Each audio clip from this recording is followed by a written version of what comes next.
Okay, I see Prof is connected.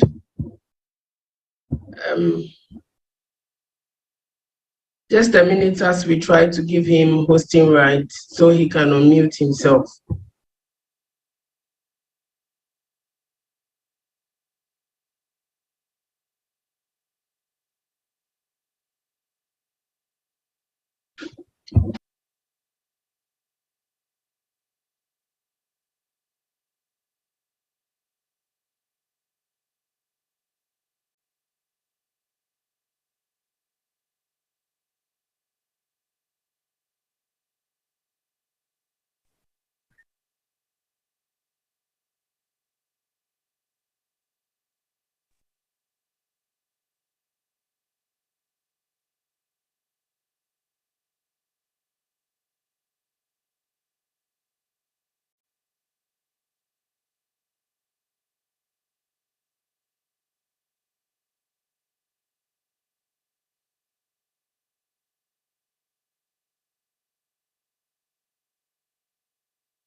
Sorry, a sincere apologies for the break. There's a bit of a technical issue that we are trying to resolve.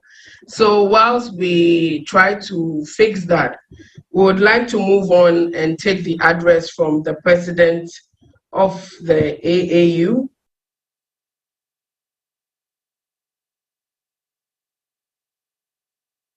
And so I'll begin with a brief introduction of who he is. The president of the Association of African Universities is Professor Bakri Said Osman, and he's also the president of Sudan International University. He's a former vice president of the Association of African Universities and is the UNESCO chair in school health education.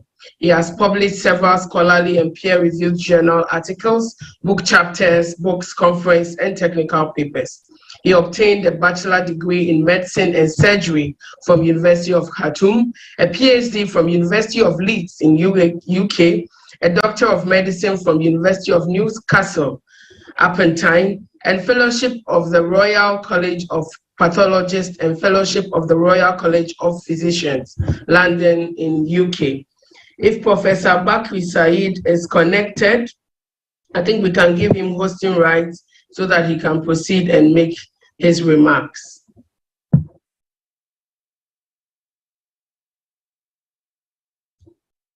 Naomi, please check for me whether Prof is connected as well. Felicia, looks like Professor Bakri is also not connected at the moment, and so we can start with the our speakers to do their presentation. No, Professor Oyewole is on now. Okay.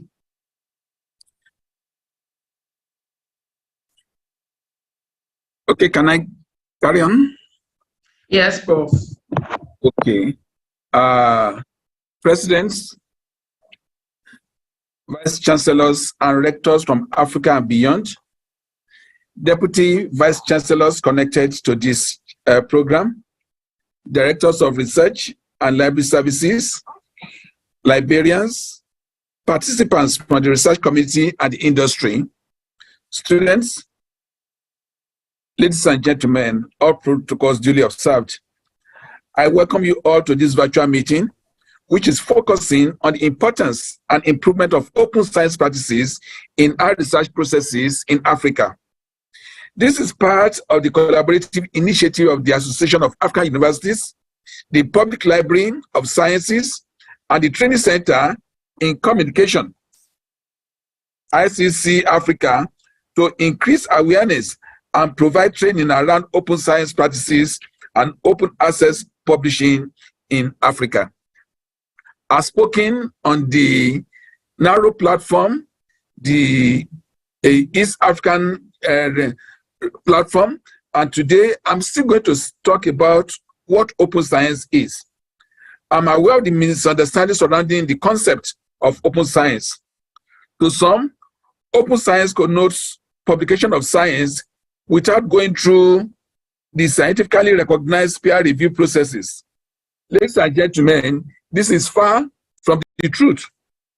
Open science has been described as the practice of science in such a way that others can collaborate and contribute where research data, lab notes, and other research processes are freely available under terms that will enable reuse, redistribution, and reproduction of the research and its underlying data and methods. The UNESCO recommendation on open science define open science as a movement aimed at making scientific research more transparent, efficient, and democratic, while making the final work, along with its various supporting data and methodologies, findable and acceptable. If I will talk briefly, all that open science entails is that when you do research, let the data be available. When you do research, let the methodologies be available. In fact, when you are going to publish in any journal, that manuscript will still go through the peer review process, but in addition, the reviewers can call for the raw data at any particular time. You are open about your methodologies, you are open about your processes. That is what open science is all about. Ladies and gentlemen, the International Science Council defines open science as science that is open to scrutiny and challenge, and to the knowledge needs and interests of the whole public. Open science does not allow a scientist to publish science without complementary peer review. Rather, open science demands that the scientists make available the data and evidence of science so that the claims can be verified or made reusable by all, subject to the constraint of safety, security, and privacy. Ladies and gentlemen, it's my pleasure to connect all universities in Africa to this open science initiative. I'm not going to speak more today because I feel that we'll have time to discuss the issues we are talking about in this particular program. Ladies and gentlemen, our desire is to promote higher education and promote research. We are promoting research for development. And one initiative in AU that we are promoting along with this open science is the African Research Innovation and Development Network. I believe that many of us connected today, we are part of this network already. And to assure you that very soon we'll be getting you engaged and we'll be online with this initiative. Thank you very much for your audience. Thank you. Thank you very much, Professor Olusola Oyewole, for your address to us and for the key messages and for all the calls that you are encouraging the various higher education stakeholders to yield to. We are sure that we would all respond to your call positively, and we look forward to a very fruitful session today. Our next speaker is the Professor Bakri Said Osman, who is the president of the AAU. Just for the interest of those who joined us late, I earlier introduced him, but just to make sure that those who are just joining us also get to know him, I'll just go through his profile again. Professor Bakri Said Osman, as I mentioned, is the president of the Association of African Universities. He's also the president of Sudan International University. He's a former vice president of the AAU and is the UNESCO chair in school health education. He has published several scholarly and peer-reviewed journal articles, books, chapters, books, conference, and technical papers. He obtained a bachelor degree in medicine and surgery from University of Khartoum, and he holds a PhD from University of Leeds in UK. He's a doctor of medicine from University of Newcastle upon Tyne, and a fellowship of the Royal College of Pathologists and fellowship of the Royal College of Physicians in London, UK. If Professor Bakri is connected, Prof, we are ready to listen to your remarks. Thank you, Felicia, for this generous introduction. Good morning, everybody, and I hope I don't look a bit lackluster. I arrived this morning from Sharm el-Sheikh in Egypt, where I attended a day and a half day of activities of COP27. Secretary General of the AU, Professor Olusola Oyewole, and all AAU governing board members, past and present, government representatives from various countries, members of the diplomatic corps, vice chancellors, pro-vice chancellors, presidents, rectors, and other institutional heads gathered here, our keynote speakers, panelists, and moderators for the week-long celebration events, colleagues from various African higher education institutions, senior executives and representatives from development partner organizations, captains of industry, international higher education experts and consultants, students from higher education institutions, invited guests, distinguished participants, friends from the media, ladies and gentlemen, all protocols observed. On behalf of the Association of African Universities, I extend my warm greetings and salutations to you all.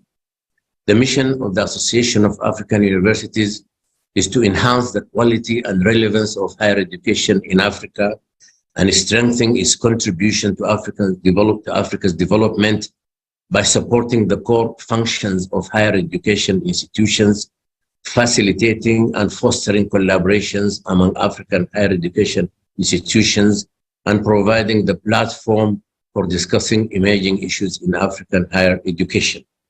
Since its establishment on November 12, 1967, the AAU has taken the leadership seat in driving the transformation of Africa's higher education, and I am proud to announce that our association... Cristiano Ronaldo! Sui! Hello? Can you hear me? Hello, please, can the rest of us mute so that we can all listen to the president, please? Thank you. Thank you. Since its establishment on November 12, 1967, the AAU has taken the leadership seat in driving the transformation of Africa's higher education, and I am proud to announce that our association is turning 55 years only tomorrow. Indeed, wishing the AAU a happy birthday is in order. In commemoration of the establishment of the Association of African Universities, the African Universities Day has been celebrated each year since 2006 with an objective of presenting a unique platform to promote critical dialogue among stakeholders on key issues of importance to higher education in Africa. The African Universities Day is also set aside to celebrate the success stories of higher education across the continent and to highlight its contributions to the continent's development. On this day, critical discussions on improvements of the quality and access to our higher education institutions are shared. A bouquet of events ranging from seminars, workshops, panel discussions, debates, exhibitions, among others, involving policymakers, industry, development partners, and other major stakeholders have been held over the years. Distinguished guests, our continent is bedeviled with the myriad of challenges in higher education delivery, including substantial and significant important social, economic, and stability dimensions which must be addressed if the vision of transforming Africa through higher education is to be realized. The real challenge for Africa in the 21st century is the capacity to develop a higher education sector of continental relevance within a globally competitive world. Other major challenges include inadequate funding, low research output and visibility, and lack of harmonization within the higher education systems on the continent. I believe that the various platforms, including this one, created by the AAU, where we have most of the great brains in Africa converging, should be utilized for key discussions and mapping out of practical steps towards creating wealth and fortunes for our citizens. As we focus on the key theme for today, open science, bringing equity to research and publishing, Let us also link our discussions to addressing the bigger picture. Let us create the time to take a close look at some of the critical challenges faced by higher education in Africa and proffer solutions which will help tackle them. Our carefully crafted program and discussions of the key issues from Monday has provided us the opportunity to make contributions on practical steps to adopt in overcoming some of these challenges. I'm hopeful that this trend will continue with today's session. I strongly believe that it is time we move from talking to walking and to implementing the various recommendations that we come up with at our departmental, institutional, and continental levels year after year. The time to act is indeed now. Distinguished ladies and gentlemen, in line with the AU's mandate, higher education and research are priority areas for our 2020-2025 strategic plan. Sound strategic investment in higher education and research lay the foundation for development of countries' intellectual resources, competent workforces, visionary leaders, gender equality, human rights, and democracy. Through our programs and services, the AAU is also contributing to the achievements of international development agenda, including SDGs and African Union's Agenda 2063. Over the years, we have demonstrated outstanding support and advocacy for universities' teaching, learning, research, and community engagement activities through A, promotion of interchange, contact, and cooperation among universities, B, collation, classification, and dissemination of information on higher education and research in Africa, C, empowering members to address developmental challenges, D, studying and disseminating information on the needs of African universities, E, promoting linkages of African universities with the international higher education communities, among several others. I take this opportunity to congratulate all the networks, institutions, and individuals who have been working tirelessly over the years, hand in hand with the AAU, as we push forward and strive to attain our key goals and accelerate the continent's development through a strengthened higher education system. Though much has been done, you will agree with me that more concerted efforts are required in eliminating the challenges faced in reaching our broader vision.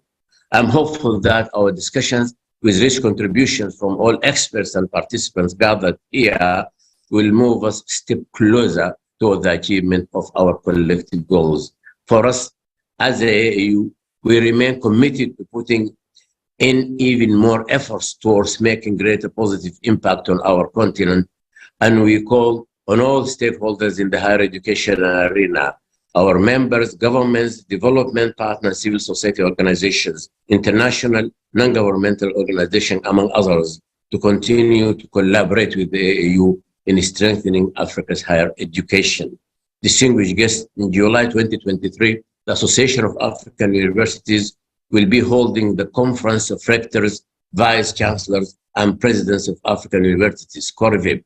COREVIP is an assembly of the chief executive officers of AAU member institutions or their representatives and holds once every 2 years. The AAU is warmly extending a prior invitation to you all and looks forward to joining us for COREVIP 2023, which will be hosted under the theme Advancing Excellence in African Higher Education. The call for hosts and for papers are currently open, and I invite you to visit our websites and social media pages or contact the Secretariat for any further information. I would like to end my presentation by wishing all of us a successful Africa University Day celebration. Thank you for your attention. Thank you very much, Professor Bakri, for your very warm, loaded, and rich address to all of us. We are very happy about all the points that you have outlined. Going next to the program, we would be receiving a presentation from Professor Ludu Waldman, who is the Deputy Director at the Center for Science and Technology Studies at Leiden University. And he will be addressing us on the topic, Strengthening Individual and Institutional Interest in Open Science establishing policies and incentives for OS implementation in higher education institutions. If Professor Wortman is on the call, would like to invite you for you to give your address. Thank you very much. Thank you very much, and good morning, everyone. It's a great pleasure to be here. Thank you for the very kind invitation. I will share my screen in order to show my slides. Let me go there. So I hope you're now able to see my slides. I would like to share with you some thoughts on open science, and in particular on policies and incentives for open science. This is quite a complex topic because I think it is increasingly accepted that open science, understood in a broad way, beyond, for instance, just open access, is important, is crucial actually. The UNESCO Open Science Recommendation was already mentioned, and I think that's a document that very clearly shows the importance and the value of the open science agenda. However, open science requires a culture change, and that is something that is not at all easy to accomplish. And I'm not going to give you the the perfect answer to that question of how we can actually get there, how we can accomplish that culture change, but I do want to share some ideas with you on ways in which we might be able to make progress. I will partly share with you some experiences from the Netherlands, the country where I am based at Leiden University. I will share with you some information about developments in my country and the way in which policy making, incentives around open science, how we are working on this. I will also present a kind of a broader framework that hopefully will be helpful also for all of you to reflect on this complex question of how to incentivize open science and how to make appropriate policies for stimulating open science. So open science requires behavior change. Researchers kind of need to change the way in which they do many things. We need to make sure our articles are open access. We need to share our data. Perhaps we need to also move towards, for instance, doing open peer review. We need to make source codes openly available of computer software. We need to be much more open in the way we organize the research process and also in terms of who is involved in the research process. Open science has many different dimensions, but each of these dimensions requires behavior change. And I think we all know this is far from easy. I would like to share with you something that has inspired me a lot. So what I'm sharing now is some ideas developed by Brian Nosek, who is the director of the Center for Open Science in the US. And he wrote in 2019 a blog post about behavior change in connection to open science. And I think that blog post is providing a number of key ideas on the challenges that we are facing and also ways in which these challenges can be addressed. So Brian Nosek makes the argument that there are lots of reasons to be motivated to change the way in which we do research. At the individual level, at the level of individual researchers, there are all kinds of good arguments why indeed it's good for research to be openly accessible, it's good to share data and all of these things. So at this individual level, there are good reasons to adopt open science practices. However, is that sufficient? Brian Nosek makes the argument that this is not at all sufficient because there often is a key barrier to change. Even if individuals at the level of kind of their individual motivations, if they understand why it makes sense to change their behavior, then still there is a key barrier, which is the culture. And Brian Nosek then makes a distinction between three elements of what he calls the culture. First of all, it is about norms. It is about what people do, what people feel they are supposed to do. Second, it is about incentives. So what are we giving people recognition and reward for? And third, it is about formal policies. So what do you have to do? within the research system. So norms, incentives, and policies, in Brian Nosek's view, is the cultural side of the transition towards open science. And if we don't manage to organize norms, incentives, and policies in the right way, then we will not get there. Even though at the individual level, we may all understand that actually there are lots of benefits in open science. But if we feel that open science is not the norm, if we don't see other people practicing open science, if we feel we are not being rewarded, not being recognized for practicing open science, if there are no policies that in some way formalize open science, then people typically will not do it. So how do we change culture?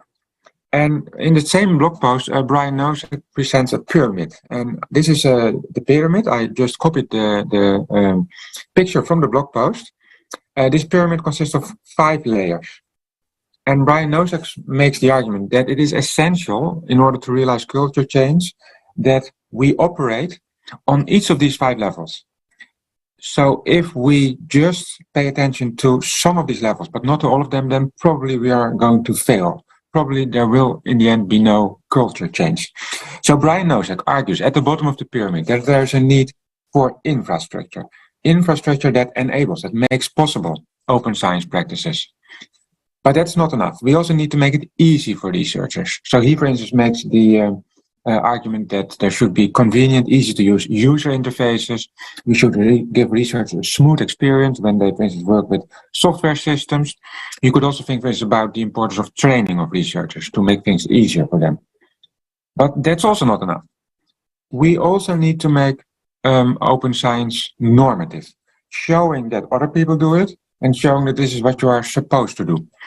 One way in which this can be done, and that's again what Brian Nosek is arguing, is for instance by giving explicit visibility to those who do indeed adopt certain open science practices. For instance, so-called badges can be used for this. So when researchers publish an article and they've shared their data set, then they can get a badge attached to their article that shows that they indeed share their data set, and that at the same time also makes visible that this is something we value, something we care a lot about.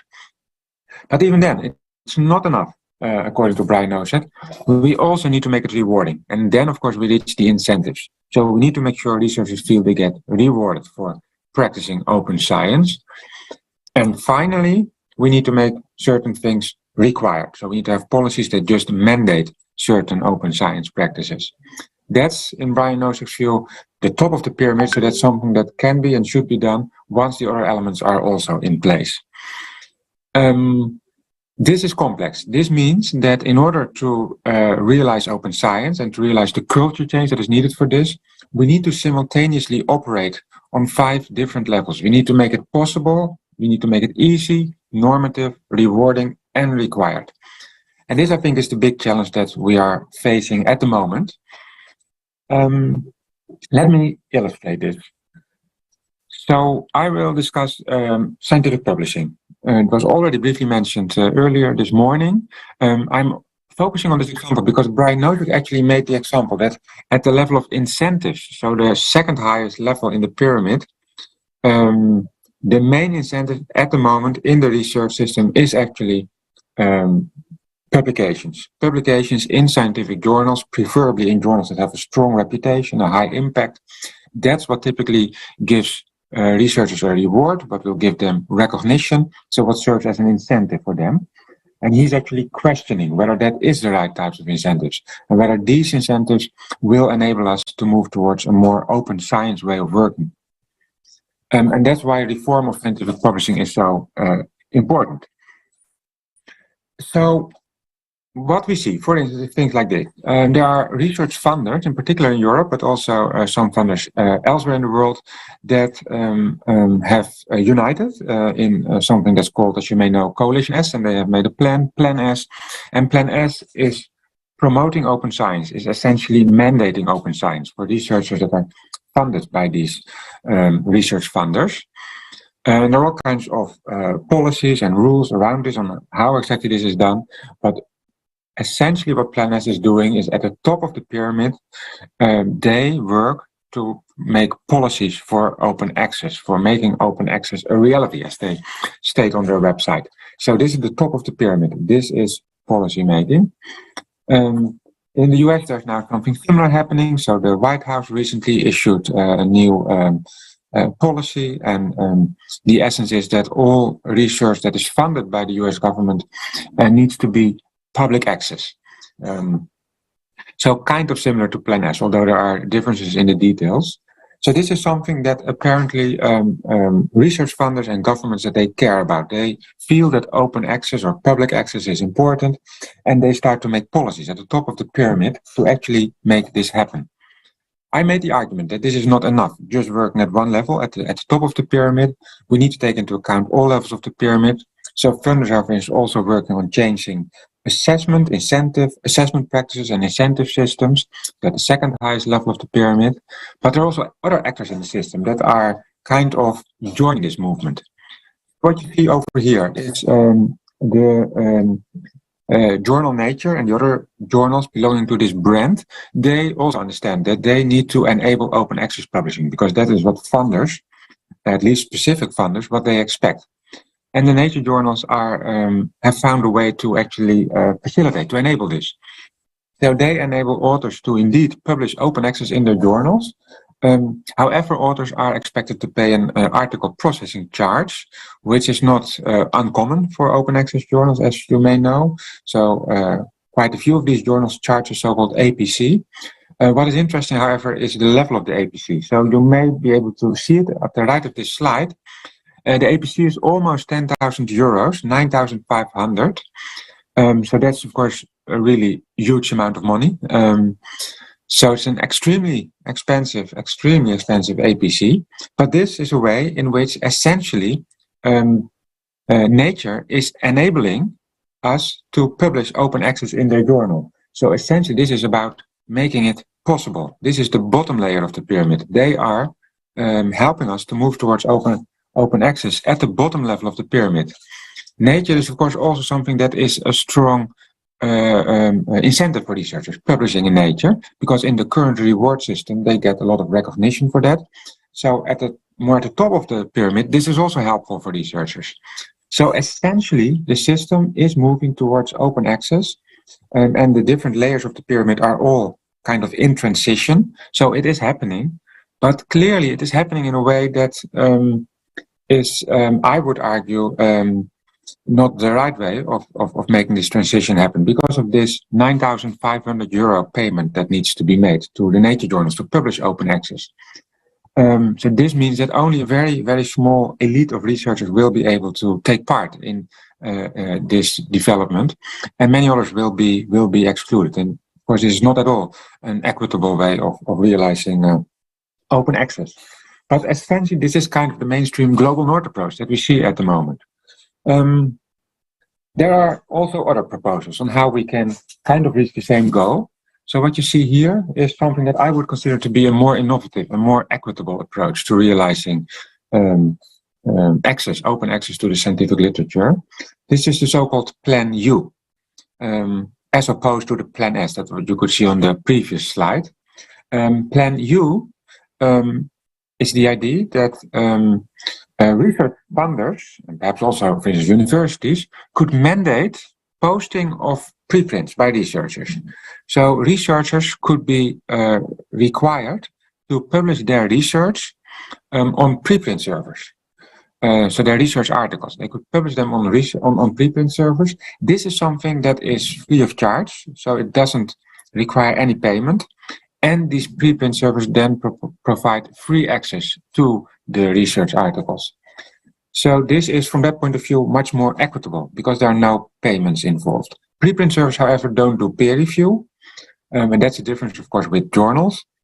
Nevertheless, as part of this Plan U, as you can see at the bottom of the abstract, the people proposing this initiative, they make the argument that if indeed articles are all being uploaded in preprint servers, this would create a fertile environment for experimentation with new peer review and new research evaluation initiatives.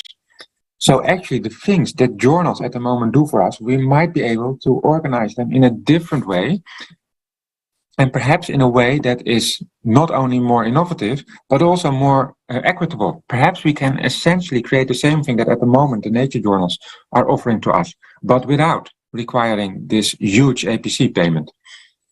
So here you see two different ways of thinking about how open science can be realized. The mainstream Global North approach and an alternative approach, which I would say, and I guess we probably all agree on that, this is in some sense a more attractive approach, this alternative approach, but it's also an approach that is more difficult to realize because there is a need for much more significant changes in culture. So many more things need to be changed at the different levels of the pyramid. And I would like now to zoom in a bit on that, on these different levels of the pyramid and the types of changes that are needed. So if we want to do something like what is proposed in this so-called Plan U, how can we make this possible, easy, normative, rewarding, and required? Just saying that we like this idea is not enough. We need to have a systematic strategy for culture change. So let's see, how can that be done? I'm going from the bottom to the top of the pyramid. So I will start with how to make it possible, and I will end by how to make certain things required, how to have policies that just mandate certain things. So at the bottom, many things are already happening. We have lots of preprint service nowadays. So there's, for instance, Africa Archive, as you probably all know, but there are also lots of other preprint services. Some are operated by commercial companies. Many of them, however, are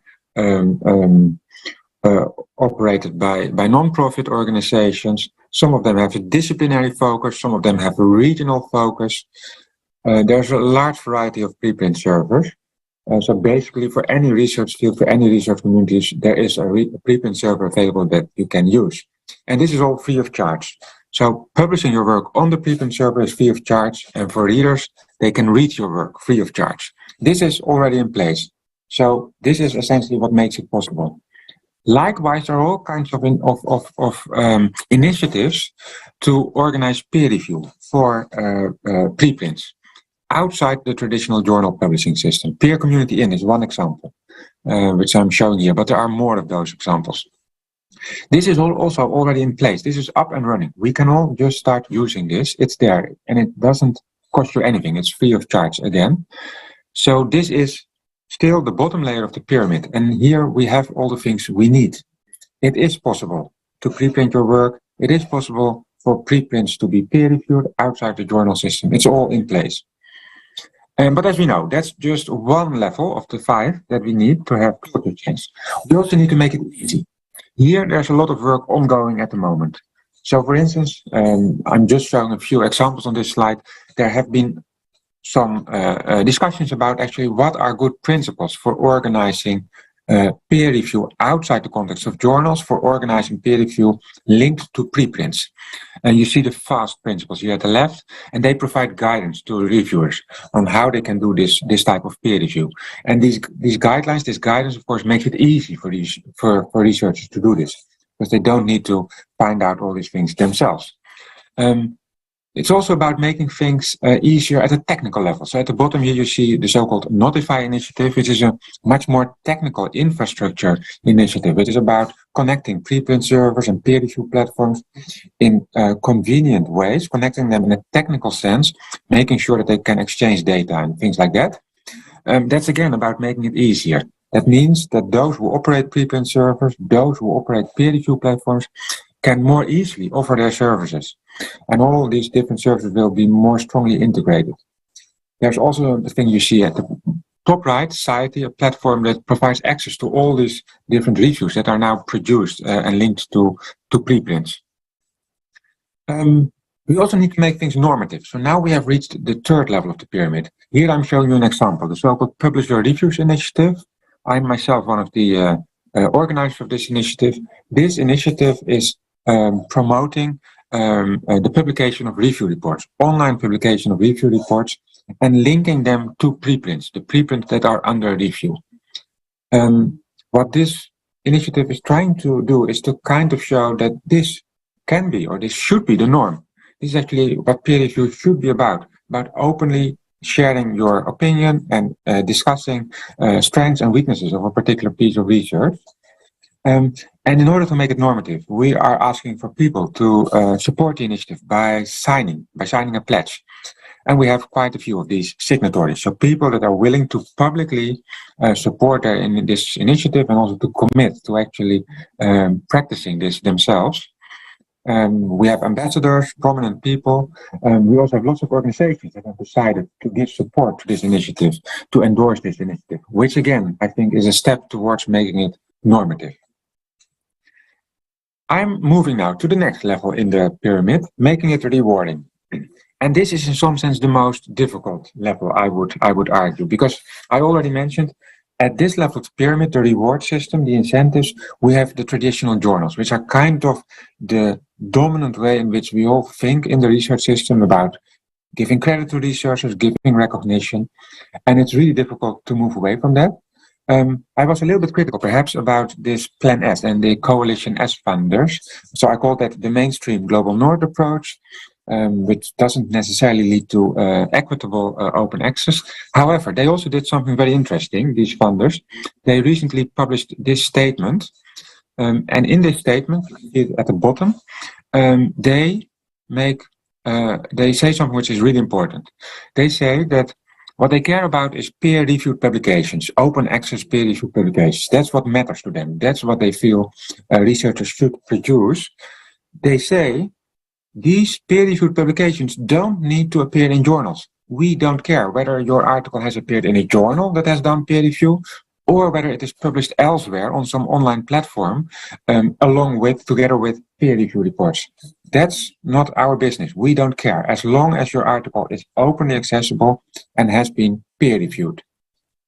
What they are essentially saying is that this whole system that I'm now discussing, this system of preprint servers with peer review platforms around them, that system offers a completely legitimate, valid way of thinking about scientific publishing, a way that these funders will also give recognition to when they, for instance, assess proposals or candidates for research funding. So in these assessment processes, they will, that's the promise they make, they will give equal recognition to peer-reviewed preprints as they will give to traditional peer-reviewed journal articles. About scientific. So here you see that the incentives are shifting gradually. Gradually, also organizations like these big research funders are changing the incentives. The reward system is changing. So this very important fourth layer of the pyramid is gradually going through a transition. And this is an extremely important development. And there's going to be a workshop about this very important topic on December 1 and 2. So how can we move in this direction of preprints, preprint peer review, and how can we make sure the incentives are aligned? How can we make sure this is supported by the incentive and the reward system? This is a workshop. It's a workshop in the US, but you're all very much invited to participate online. I will also participate myself online. I'm co-organizer of this event. You're very welcome to join. This is a workshop where we are going to discuss this very important topic. How can we make the reward system compatible with this new approach to scientific publishing? And how can we ultimately make scientific publishing more equitable? And finally, then, we have the top level of the pyramid, making it required. This is perhaps where there is not much work that has already been done, which is kind of natural because this is also the thing that should be done at the end. This should not be the starting point, but we see some first steps that are being taken. So the journal eLife, for instance, says you need to first submit your work to a preprint server. You need to first publish it on a preprint server. Only then we will organize peer review for you. And the type of peer review that we will organize is not going to lead to these traditional accept or reject decisions. We will just provide an assessment of your research, a report that states the strengths and weaknesses of your work, rather than a binary accept reject decisions, which they consider to be quite old-fashioned. So this is a recent announcement, and that's again showing how at least one organization in this whole system is changing its way of working and also changing its formal policies. And essentially, of course, that's also what is Plan U that I already showed you, what this is advocating for. So they are saying funding agencies should mandate posting of preprints by grantees. So anyone who gets funding from a research funder should or must publish their work on a preprint server. That's the idea of this Plan U. And then, of course, it's really about policy making, making policies that just mandate basically the open science practices. Okay, so this is an example of the difficulty of culture change, but also the way in which these difficulties can be addressed, the ways in which, if we work on all these different levels of the pyramid, the way in which we can make progress. In my country, in the Netherlands, this is also the approach that we are taking. So in my country, there's a lot of discussion about open science. We have a national open science program with 4 different lines, so 4 different aspects of open science that are being addressed. And that's not so important, but the interesting way is the way in which the universities and the other research organizations in the Netherlands are going to address this. They are going to work on open infrastructure, support and training, community engagement, recognition and rewards, and policies and regulations. This is exactly the same 5 layers that we saw in the pyramid by Brian Nosek that I showed you at the start. So you see now that in the actual implementation of open science in a specific country, this pyramid serves as a starting point, the starting point for realizing culture change. What is really essential is the 4th element, the recognition and rewards, the incentives. Please proceed. Could you say that again, please? Okay, I will continue with my lecture. I will finish in 2 minutes. What's really important is the change in the reward system, the incentive system, and that's also where lots of efforts are ongoing in my country, in the Netherlands, and more broadly in Europe. So there is all kinds of initiatives like this recently established Coalition for Advancing Research Assessment. I'm mentioning this because I want to flag that this is crucial.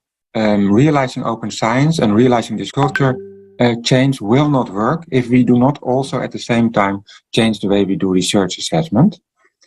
So then, how can we move toward a culture of open science?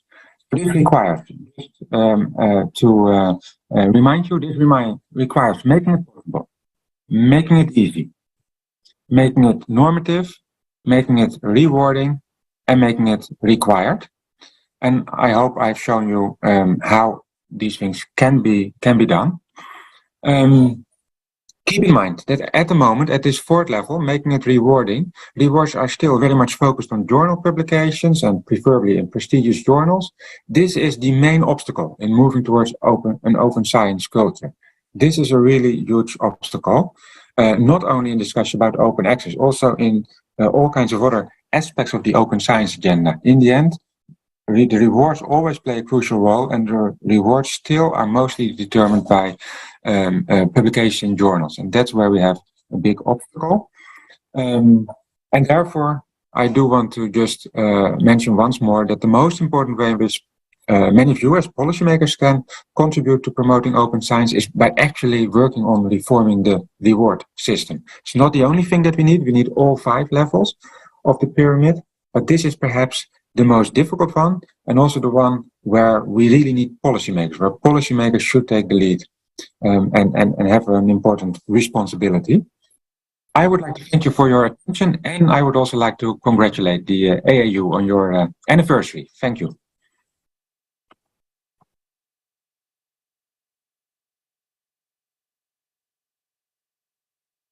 Waltman, Professor Waltman is the and knowledge studies at Beijing University. I think at this point, we would open. We move on. Presenter, people to raise their hands so that we can call them and then they can ask their question.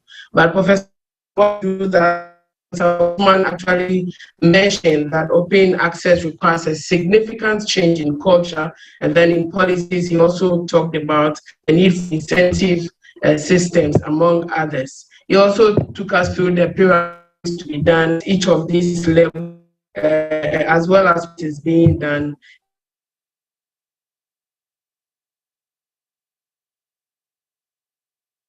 access proposed by various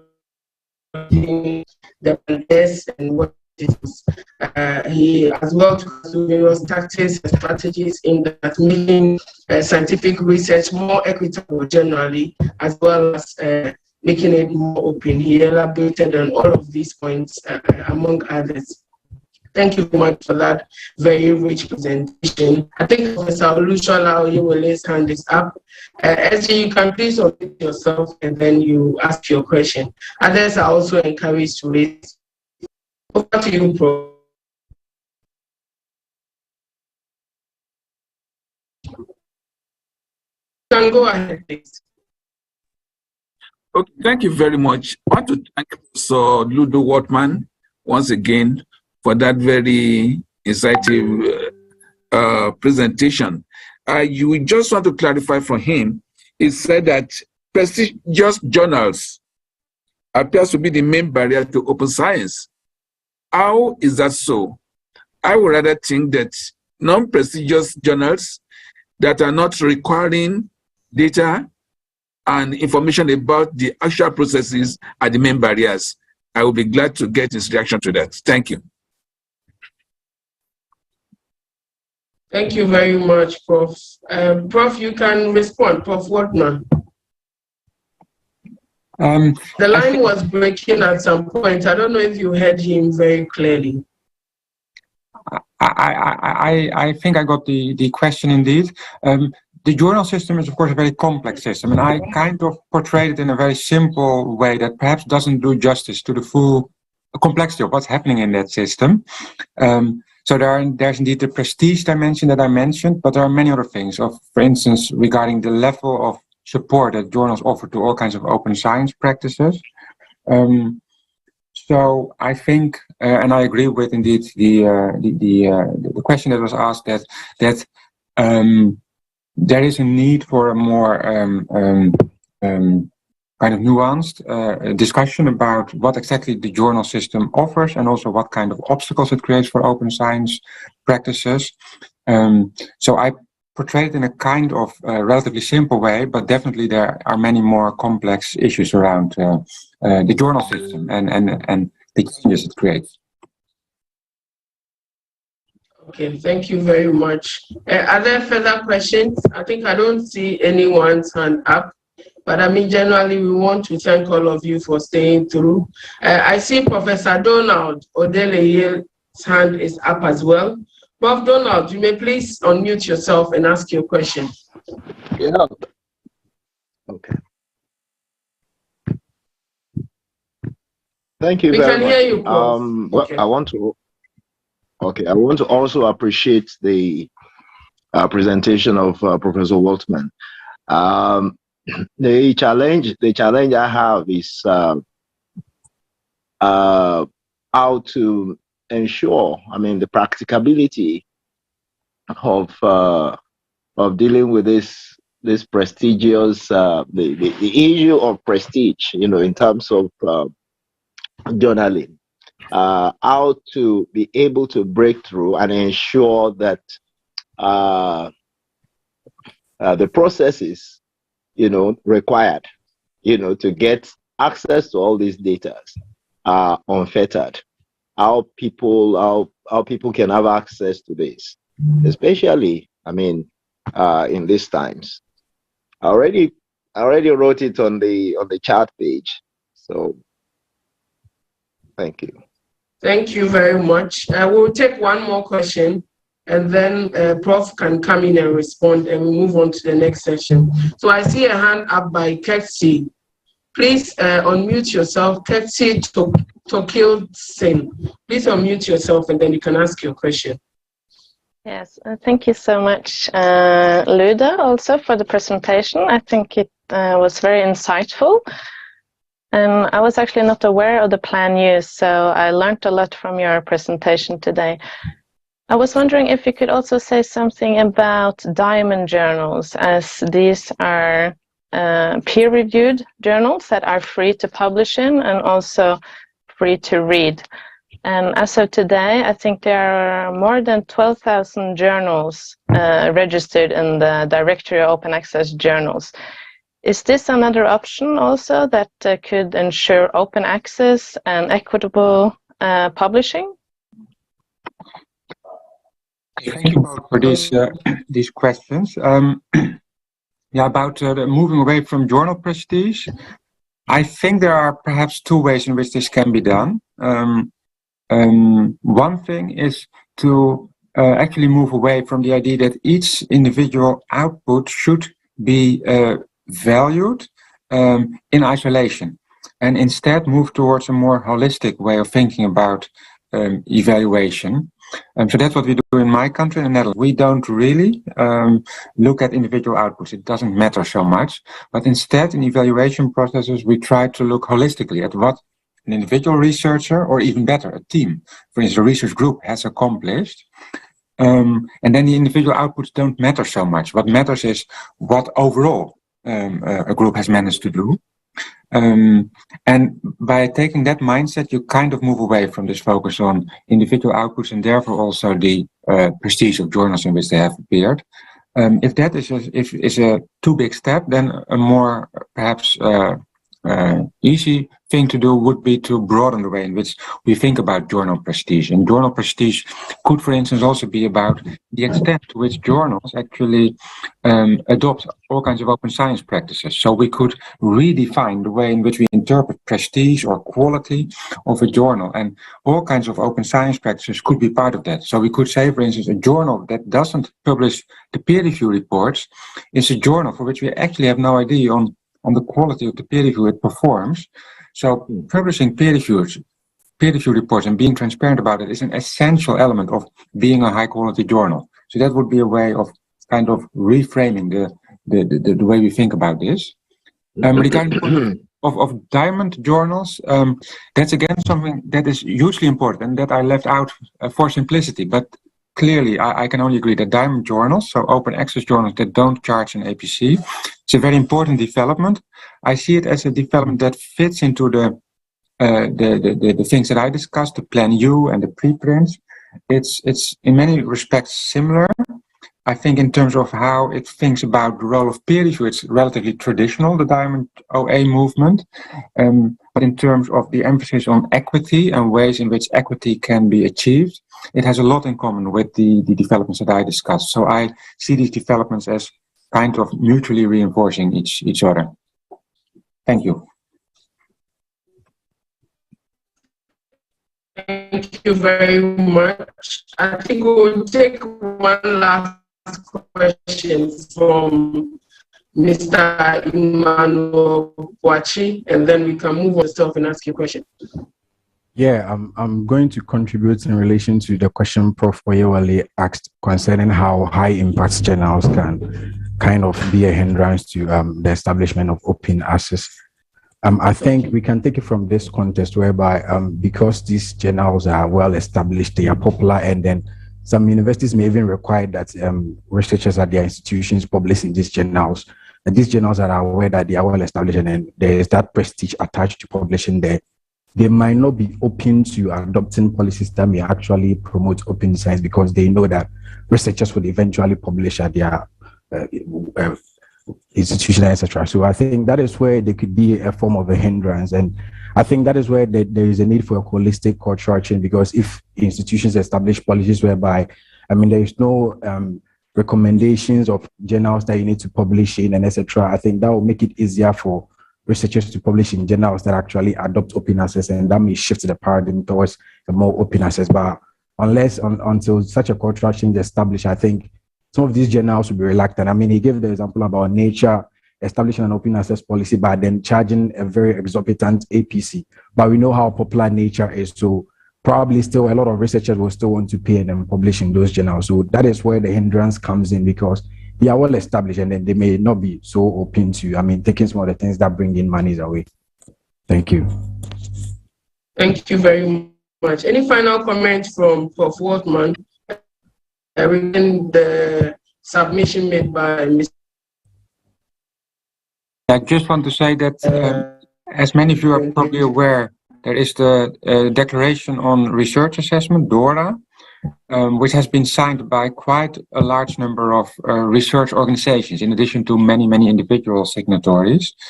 And I think that's a way in which institutions can take responsibility for changing the way they think about the value of journal prestige. And institutions can do this in a coordinated way rather than individually, because individually institutions often don't feel comfortable to move away from these established ways of thinking. But if you do it together, by all together jointly signing, for instance, this DORA declaration, then I think it's a much easier step to take. And I would really encourage institutions to consider doing this.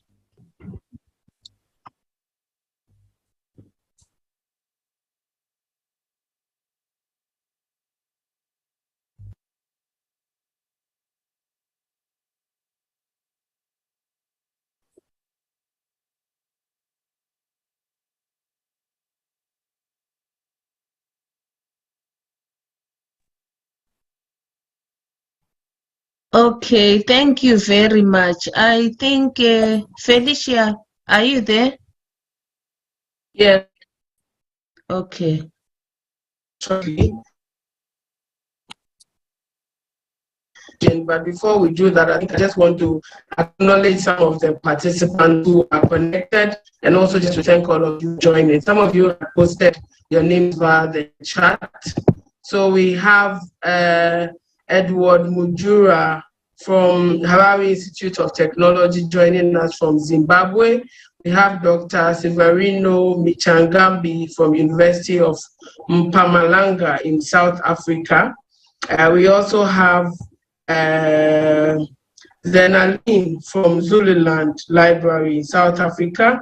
We have a PhD student by name Ache Marshall, who is joining us from one of the Francophone countries. She didn't specify. And quite a number of you I see from Gambia, from Nigeria, Francisca also from Nigeria, and so many other places. So we are really happy, and we thank all of you for joining us. I would quickly just move on to call the next presenter, who would come in, introduce himself, and then he would proceed with his presentation. So the next presentation would be by Thomas Klebel, who is a researcher and project manager at the Know Center. And he will be speaking on the topic towards an equitable implementation of open science. So if we have Thomas Klebel connected, yes, please take. Thank you, Felicia, for your kind introduction, and good morning to everyone. I'm very honored to speak to you today about some background and reflections on an equitable implementation of open science. And what I'm about to say really closely ties in with what Ludo just presented, and can also be seen as an extension of some of the questions and discussions that we had on Monday, where questions were raised of what potential side effects or potentially negative effects of implementing open science there could be. And this will feature more prominently in my talk today. So to briefly summarize what I'm going to claim in the next 30 minutes, I will argue that open science is a very important step towards more openness, inclusivity, and equity in research, but we need to be mindful of how we implement it, because otherwise it could have potential side effects, which I will discuss in due detail. If we start at the front, just to think about again what open science is, there's many ways to conceptualize it. And one is to think of open science as a bunch of practices that open up the various parts of research. So we have open access to publications that Ludo discussed. We have open and fair data, open source software, open methods, but also citizen science. If we perceive open science as being more than just the scientific part, but also including citizens into the research and to some extent co-creating knowledge there to ensure that our research is open and responsive to the needs of societies. And when I speak of open science in that sense, I want to just make sure that it means to me in this presentation more than just the hard sciences, but as of course the social sciences, but as well this broader term of inclusivity. We can also think of open science as a bunch of principles. And this is a list of terms a colleague of mine received when asking on Twitter a couple of years ago, what are the principles of open science? And people mentioned aspects such as transparency and inclusivity, equality, rigor, and reproducibility. And indeed, if we look at the literature and the open science movement overall, we can see that equity, inclusivity, and democratization are key goals of the open science movement. The foundational Budapest Open Access Initiative, that is now 20 years old, had very hopeful language that opening up research would enable this shared learning between the rich and the poor and unite humanity in a common quest for knowledge. There's also a whole chapter on democratization in Nielsen's Reinventing Discovery, and many other studies, and for example, a stakeholder-driven study that listed increased equity as a key success factor for open science. So it's clear that these are underlying goals and aims of the open science movement. However, there are different actors and different groups working on implementing open science, and the agendas of those might not always converge. So we have researchers from across disciplines and regions. We have research funders, research institutions, and publishers, and so on. And it's important to be mindful of that the different agendas might shape the different outcomes of open science that we might achieve. And this is particularly important because the uptake of open science practices depends on infrastructure, resources, training, support, and last but not least, political will.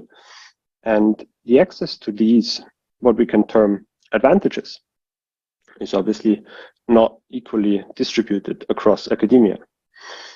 And with that, we have to really state the obvious that academia itself remains unequal as it stands right now. There are structural inequities across regions and demographics. For example, the quote-unquote global north dominates publishing and pushes research from the global south to the periphery, both in terms of exposure, but also in terms of credibility sometimes. Even within the richer regions, there is a focus on the goal of excellence that leads to cumulative advantage, where funding is always or predominantly allocated to those that are already receiving a lot of funds. We have gender disparities where women occupy relatively fewer higher positions. They tend to achieve these senior positions later, and they also have fewer publications. And there is also a slant in terms of disciplines where STEM subjects are privileged over the social sciences and humanities, both in terms of research funding, but also sometimes in terms of credibility. So we have to be mindful of the fact that cumulative advantage, effects of cumulative advantage are at play throughout academia, and they play out at various levels, the levels of journals, institutions, departments, countries, also at individual levels related to various characteristics and attributes of researchers. And they affect a range of scientific activities, such as article citations, peer review, public engagement, and also funding acquisition. So when thinking about implementing open science and pushing forward on open science, we need to be aware that this happens within the context of an unequal academia. And therefore, we might ask whether open science could be at risk in some cases, and depending on the implementation, of actually reinforcing existing privileges or creating new ones. And this has been the focus of the On Merit project, a 30-month European project that just finished this spring. I was project manager for the project and also heavily involved with a lot of the research, which was very diverse in terms of the methods applied. And we focused on examining these issues of equity in open science, including the interface between science and industry and policymaking as well, with the larger aim to come up with recommendations that ensure that open science and responsible research and innovation interventions actually contribute to a more equitable scientific system. To that end, we have done a lot of research that is currently available as project deliverables from our website, but it's also making its way into publications. We have investigated academia, looking at cumulative advantage in open science, and also about into institutional structures of reward and recognition. We've investigated the interface between science and industry, the uptake of open science resources in industry, and also the influence of open access on innovation and patents. And a third and important pillar was the interface between science and policymaking, and whether and to which extent open science information actually makes its way into policymaking. All of this led into a set of recommendations that we've created together with a very diverse set of experts and stakeholders from across the globe that I'll speak about a little later. One of our key research outputs so far was a scoping review that we conducted, really focusing on the evidence and discourse that is currently available in the literature about these dynamics and structures of inequity that could persist or even be made worse through the transition to open science. For this, we synthesized about 270 relevant studies and indeed found many and very diverse threats to equity in implementing open science if we are not mindful of how we are doing it.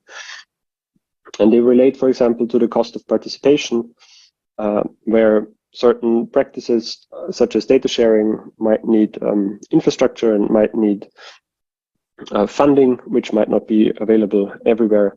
The discriminatory open access business model that involves APCs that Ludo already talked about, and I'll also dive into that a little more. But also a lack of reward structures and an exclusion of societal voices in this transition towards open science. And I'll dive into three of those issues in greater detail in what follows. So the first one is what we term the APC effect. And I can shorten this somewhat because Ludo explained already many of the aspects. Just to briefly summarize, there is a transition from the previous model that libraries had to subscribe to journals and to publishers for the researchers to be able. And now this transition goes towards open access, where research is freely available on the website to read. But in some implementations of this open access, researchers actually have to pay this so-called article processing charge to be able to publish. There are, of course, other options available that Ludo also mentioned and were discussed in a discussion, which I'll also get to in just a minute. The business model of that involves APCs, however, is still, at least in the global north, very relevant because it's being pushed and promoted by the large publishers. And there is more and more evidence that this business model creates a new barrier for who can publish in which journals and discriminates against those who have limited resources. There is already some research on this topic to some extent based in the US, where investigations looked at the ranking of institutions and found that higher ranked and presumably better resourced institutions publish more open access that involves these APCs, and also they pay higher APCs. A second study looked at several characteristics of individual authors and found that many characteristics that can be associated with having better funding and more prestige maybe are also related to publishing open access that involves APCs. And there's also a very interesting study looking specifically at the difference between this APC business model and non-APC closed access, and found that articles published via this APC route have a lower geographic diversity of authors, which really speaks to this barrier. We also conducted research on this, which is now available as a preprint and also under review currently. And for this, we investigated the relationship between proxies of institutional resourcing and average APCs on a global level, reflecting the assumption that institutional resources will enable researchers to publish via that APC route, and where these institutional resources are lacking, this might prevent people from publishing that way.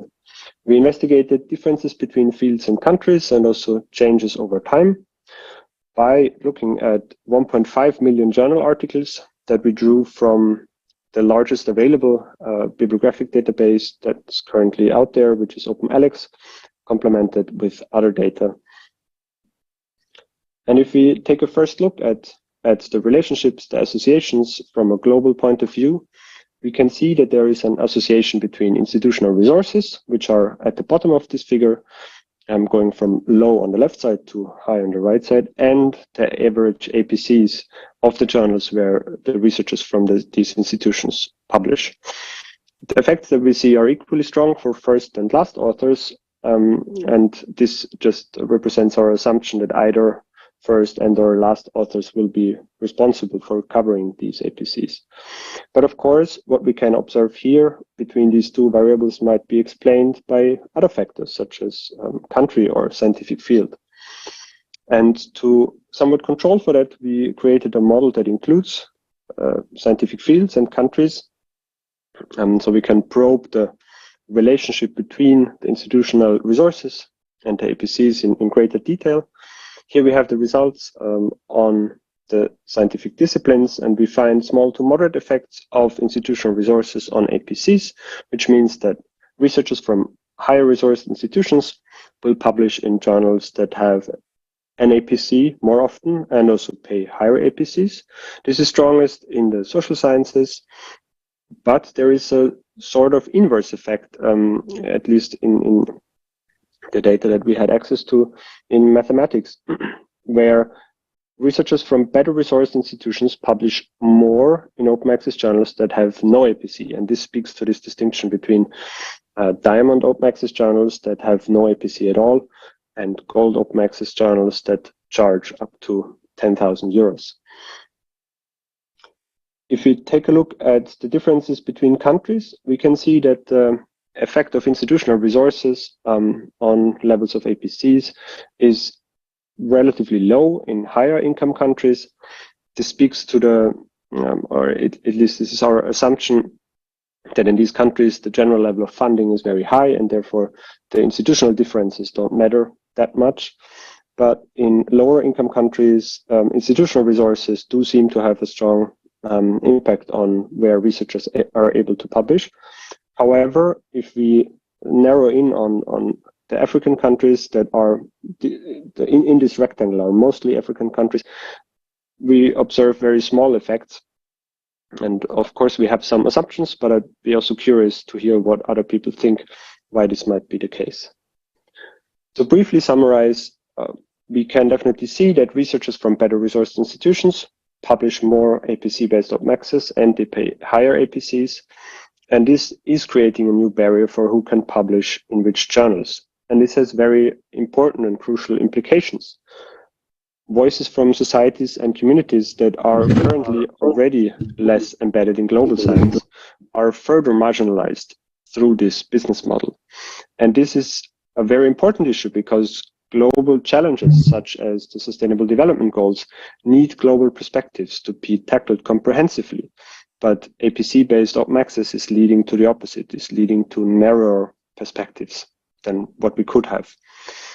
This new barrier might also amplify existing inequities because there is at least a claimed citation advantage to publishing open access. And if it's a precondition to publish open access that you already have resources, this will only lead to further cumulative advantages down the line. The second example issue that I want to dive into is reward and recognition and the need for a reform of reward and recognition that Ludo also mentioned already. Currently, institutional processes do not really support the uptake of open and responsible research in most cases, and sometimes even get in the way of conducting them. And this disadvantages those who want to take up the practices, and especially early career researchers.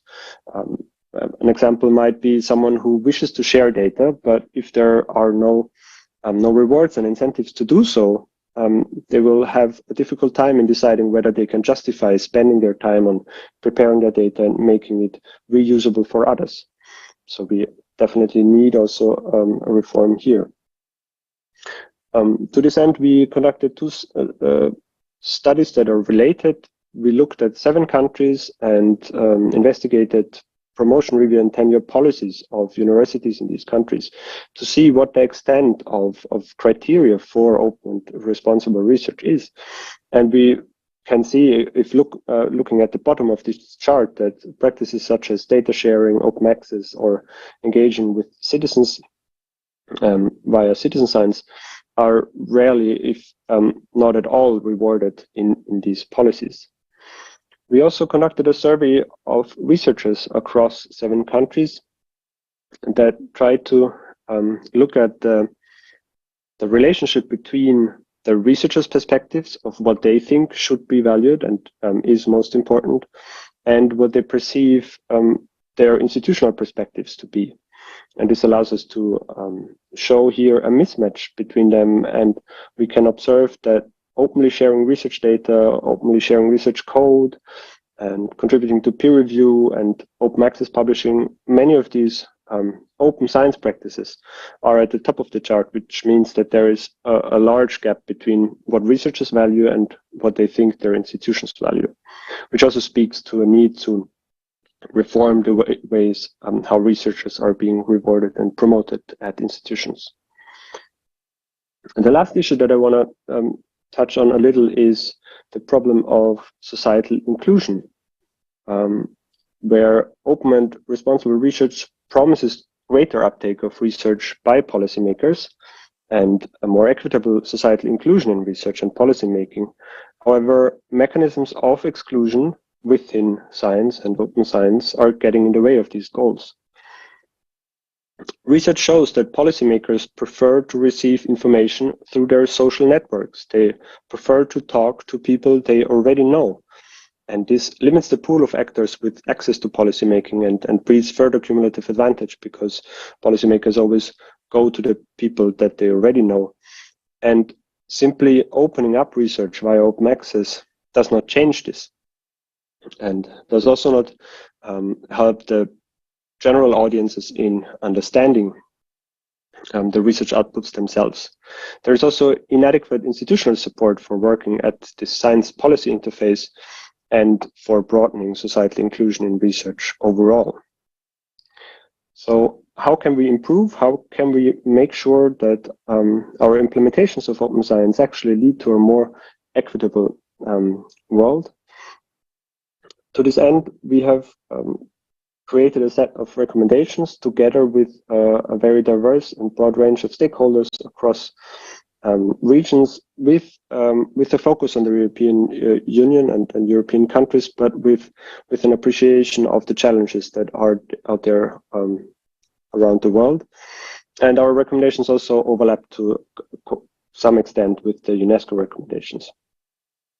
We focused on 3 stakeholders, key stakeholders for this, which were funders, institutions, and researchers, and had 4 priority areas for action, which are related to the resource intensity of open research, so that infrastructure is needed, and resources and training, article processing charges, societal inclusion in research and policymaking, and also the need for the reform of reward and recognition.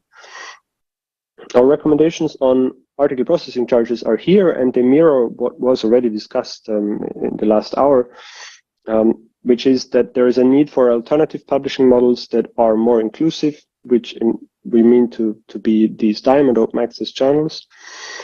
But this is also only possible if we have sustainable, shared, and open source publishing infrastructure, because this will enable journals that have no charges in either direction.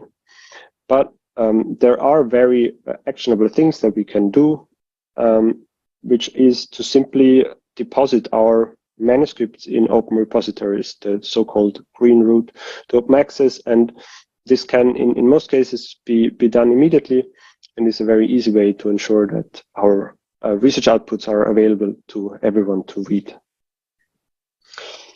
Our recommendations on reform of reward and recognition speak to some of the points, incidentally, that Ludo also mentioned, that we need a change in assessment cultures and practices, and that there is a need for flexible assessment, because there are different ways of conducting science and different needs, and therefore the rewards and recognitions should be open to this diversity.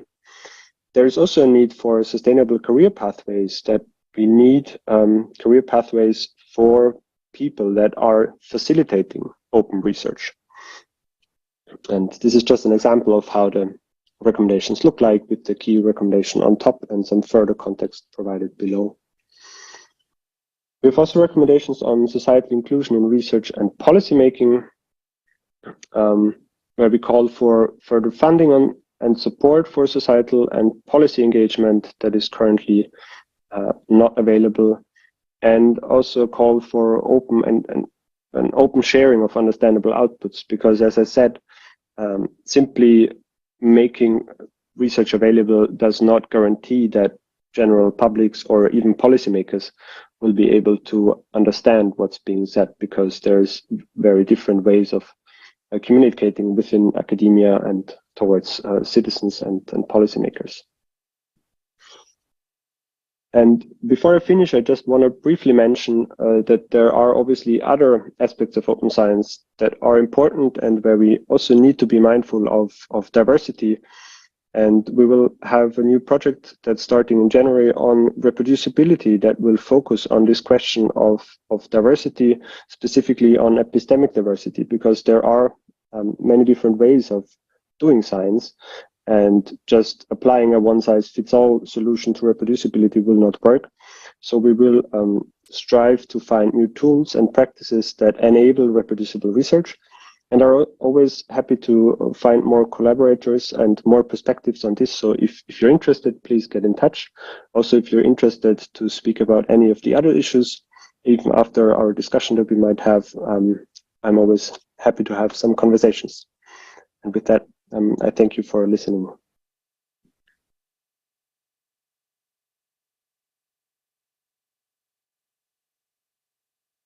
As well, enjoyed.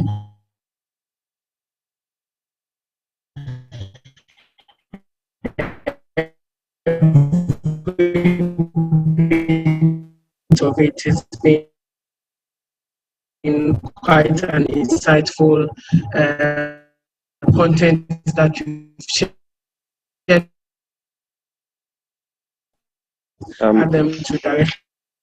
Felicia, I just want to say that I have a really hard time understanding you due to connection issues.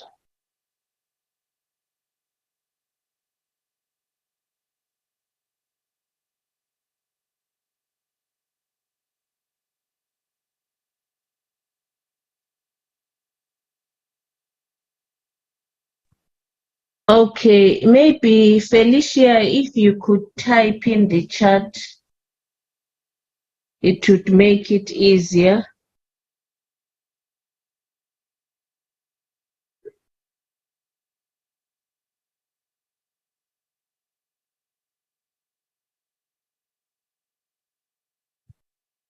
In the meantime, I'm also looking at the chat, and if it's okay with everyone, I can take one or two questions that were asked there. So the last one was about the role of transformative agreements in assisting open access publishing. This is a complex issue with many answers. Let's say one argument that can be made is that transformative agreements simply perpetuate the current state and hide the costs and don't do away with them. Also, hybrid publishing, which is that open access publishing within journals that are otherwise closed access, is sometimes even more expensive. So I would say a transformative agreement exposes more people to open access, but I wouldn't see it as a solution to the issues that we are having.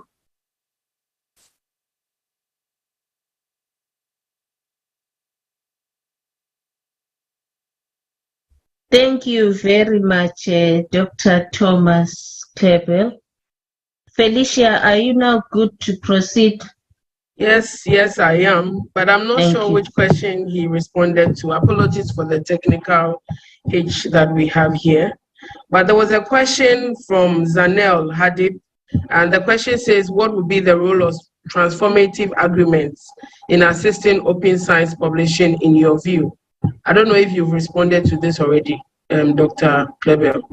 I just responded to this specific question, yes. Okay, and another one from Dr. Abdullahi Makudu Nuhu, and he says he's happy to learn the relationship between open science and institutions, and that a major problem is how to identify predatory journals, and in some instances, payments for publication in foreign journals. Could there be a simple way of payment? Did you respond to this as well? Not yet. So I don't have an answer on the last part in terms of payments. In terms of predatory journals, I think there are multiple ways of identifying them, and one good way that came up like to some extent in my presentation and also before is referring to lists that are available of trustworthy journals, such as the Directory of Open Access Journals, where you can be sure that this is not a predatory journal if it's listed there. But I think also, looking at what's being published there and asking colleagues about specific journals might help in this regard. Okay, that ties in line with the question from Ganiyat Oleyede as well. And he was also asking you to shed light on infiltration of predatory publications or journals in open science. So I think maybe you have touched a bit on it in response to the other one, unless you have additional comments to make. Okay, so there are two hands that I see up. Dr. Adel Fikak and then Emmanuel Boachi. So we would like to give the floor to Dr. Adel to ask his question, and then Emmanuel will come in before Dr. Thomas will take the two questions and respond to both. So Dr. Adel, kindly unmute yourself and then ask your question. Hi, hello. Can you hear me? Yes, please. We can hear you. Thank you so much, Felicia and Dr. Thomas, for the excellent presentation. Also, thanks all the AAU and the moderators and the attendees for this excellent session.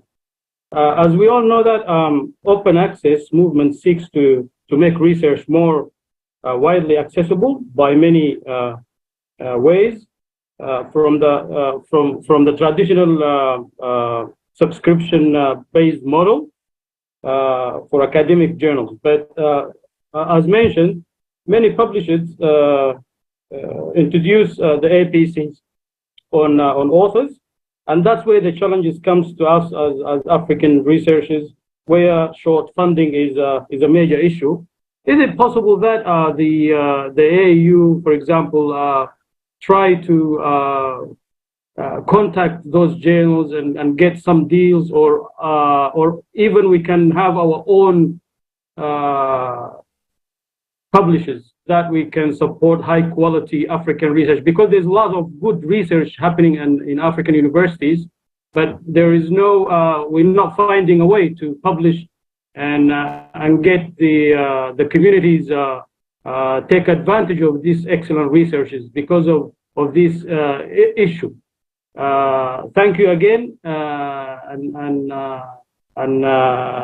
for this excellent session, for an excellent, important issue. Thanks again.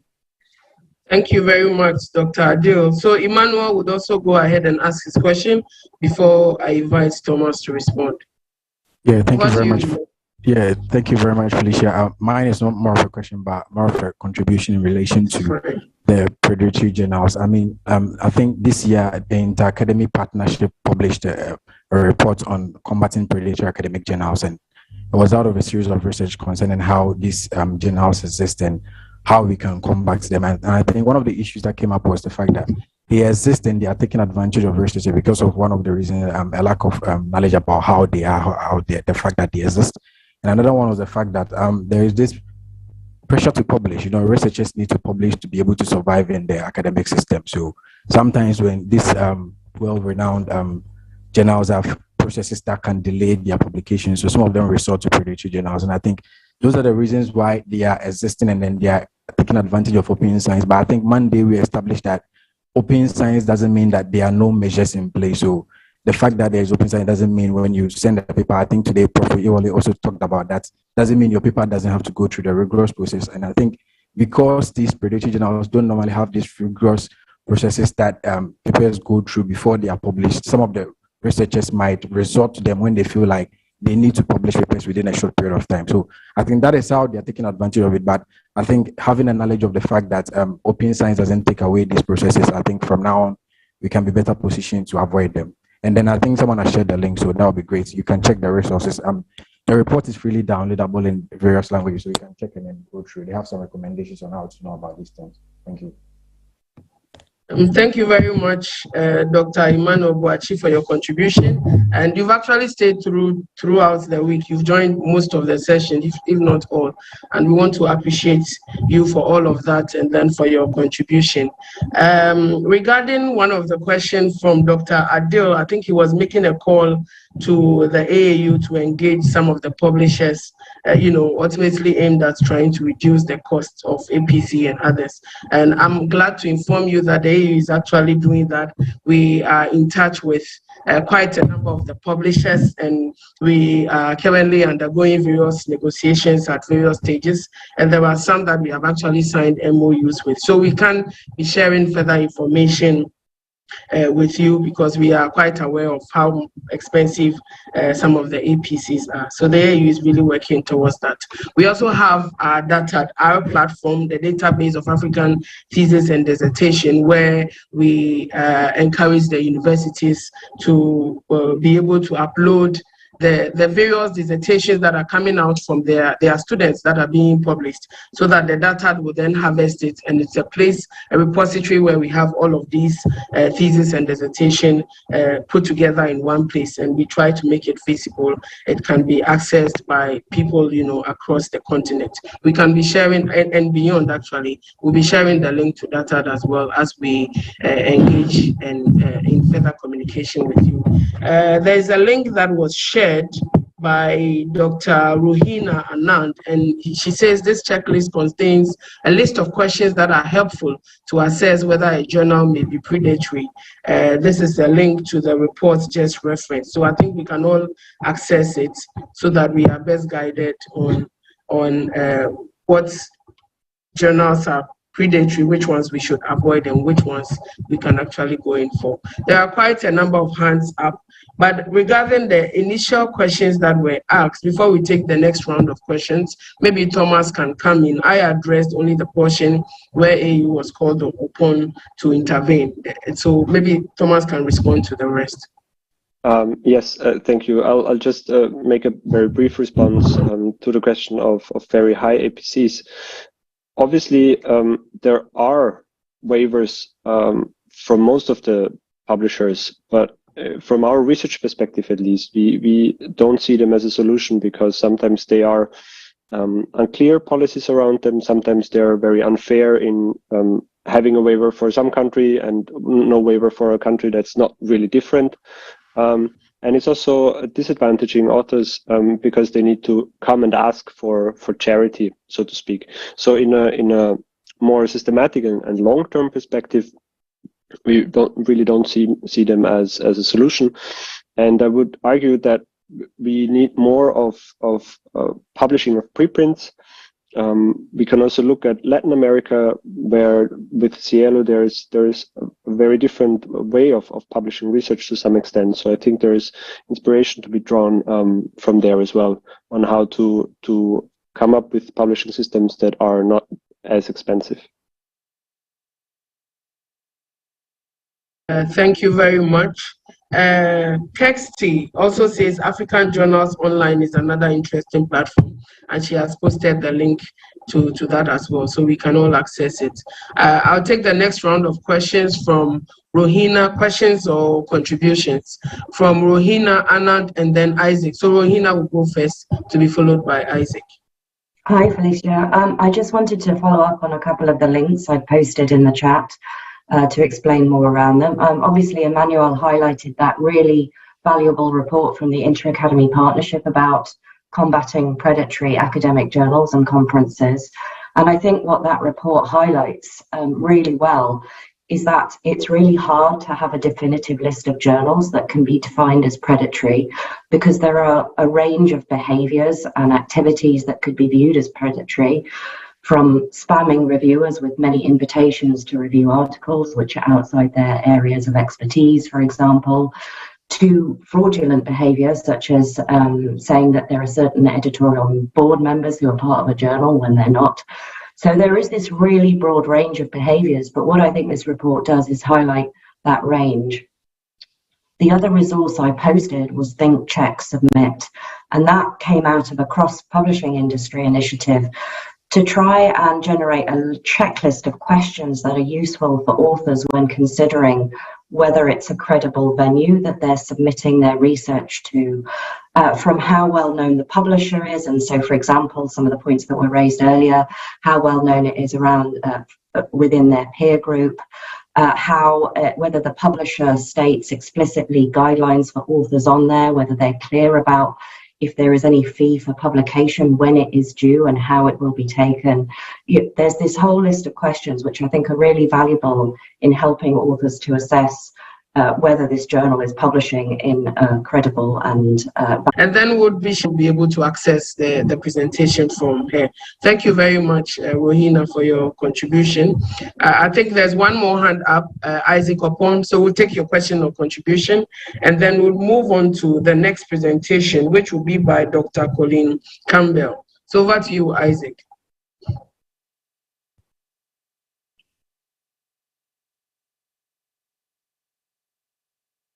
Do we have Isaac connected? Okay, I think that will be it for this round of Q&A. Just to quickly acknowledge some of the people who are connected. I saw Professor Elisabetta Samaradini Olarinji, who is an AAU board member. Let me also go through the list via the chat and just acknowledge one or two people. I see Dora from CSIR Ghana. I also see Unity Chipunza from Bindura University in Zimbabwe connected. Thank you very much for connecting. Maybe one more person and then we move to the next presentation. Good morning, everyone. I'm a student at Botswana University of Agriculture and Natural Resources. This is Motlati Tagami. Thank you all very much. Isaac, I had called you earlier, but I think you could not proceed. Are you in a position to speak now? Yes. Can you hear my voice? Yes, shortly, briefly, in the next 1 or 2 minutes. Okay, thank you very much. I think I would like to thank the AAU for engaging the various journals to at least make it very open for us to be able to publish. But please, the thing is that please don't stop there. Engage the various universities because they set those rules for us to follow. I don't know if you get my point, because in my university like this, you have to publish in the ABDC journals. If not, it is not counted. And then the pressure to publish also is there. So please engage the various universities for us. Thank you very much. Thank you very much, Isaac. This is a very good submission, which I think came up on Wednesday during the Wednesday session. It was a key question that was posed to the presenter. So we'll be sharing the links. I think it will be a good resource for you to go through so that you can get to learn some of the response as well. But on our part as the AAU, I think it's a comment well received, and we'll do well to strengthen our engagement with the universities. They are members, so we are regularly in touch with them, engaging them on various ways regarding how we can move specific agendas such as open science and open access forward. So this is a point very well noted and very well taken. Thank you very much. So we can move on to have our last presentation for the day, which, as I mentioned, would be by Dr. Colleen Campbell, who is with the Open Access 2020 initiative, OA initiative, and also with the ESAC initiative. She would introduce herself fully before her presentation, and she will be speaking on the need for leadership involvement in popularizing open science. If we have Dr. Colleen Campbell connected, yes, I think I see her. Sure. Please proceed. Thank you very much. Thank you very much. So thank you again for inviting me to be part of this event. It's really quite exciting, and I've been very interested in the conversations that have been happening already this morning. And I think that what I have to share will actually address some of the questions that have come up in the chat most recently. So I am part of the Max Planck Digital Library, the Max Planck Society in Germany. And specifically, I coordinate the Open Access 2020 initiative, which is an international global effort to transition today's scholarly journals from subscription-based to open access. And that strategy is a specific strategy that is necessary, I would argue, in order to accelerate the broader transition of scholarly communication to open access, which then is a gateway for broad implementation of open science practices. And I would like to talk you through how the hundreds of institutions around the world that are engaging with OA 2020 and our strategies see the need for transitioning subscription journals, and even more than that, thinking more about our investments in scholarly communication. So let me just jump right in. Can I advance? There we go. At the opening of this conference, we had Anna Persic from the UNESCO talked about their open science recommendations, and she shared that there were 5 key challenges that were identified to implementation. And one of these in particular is very relevant to our conversation today, the issue of funding and the issue of incentives. So the previous speakers that we had today spoke a lot about incentives and research assessment and how to reform that. So I won't address that because I focus more specifically on the funding. But I'm very happy that the conversations around research assessment and reform have already come out. Getting into the question of funding for open science, I'd like us all to think right now about our current investments in scholarly publishing. As universities, you're investing in publishing, in scholarly communication, and there are funders in your contexts with whom you might work that are also investing. And let's have a look at where our investments go. Okay, here I'm sharing a view. This is based on Web of Science data, and it was produced by the Big Data Analytics Group at my institution. This is a view about how articles, primary research articles and reviews have grown in the past 20 years. We can see that the article output is increasing. There's no question there. We're reaching nearly 2.5 million articles published globally a year. And these are only those published in Web of Science. Of course, it's much, much larger, the picture. Now, if we take that same view and we normalize it to see the openness of those articles. Are they published behind a paywall, or are they published somehow in a repository? Are they published openly on the publisher's platform, where the publisher still retains the copyright, but periodically or for a brief period opens the article on the platform that's bronze? Then we have hybrid open access, of course, and fully open access gold. And you see here the dynamic growth of open access publishing in fully open access journals. Now, as we look at this graphic, we need to also think about what this means in terms of our investments. Because whereas it's true, if you look at DOAJ, the Directory of Open Access Journals, the majority of journals in fully open access journals do not actually request an APC payment or payment for publication. But if you look at the number of articles published fully open access, the vast majority are published on an APC model. Now, before I go any further, I would like us to very quickly, I want to clarify some definitions, okay? When we talk about APCs, I am going to talk about APCs as a unit of measure. It is a fee that is paid for publishing an article open access.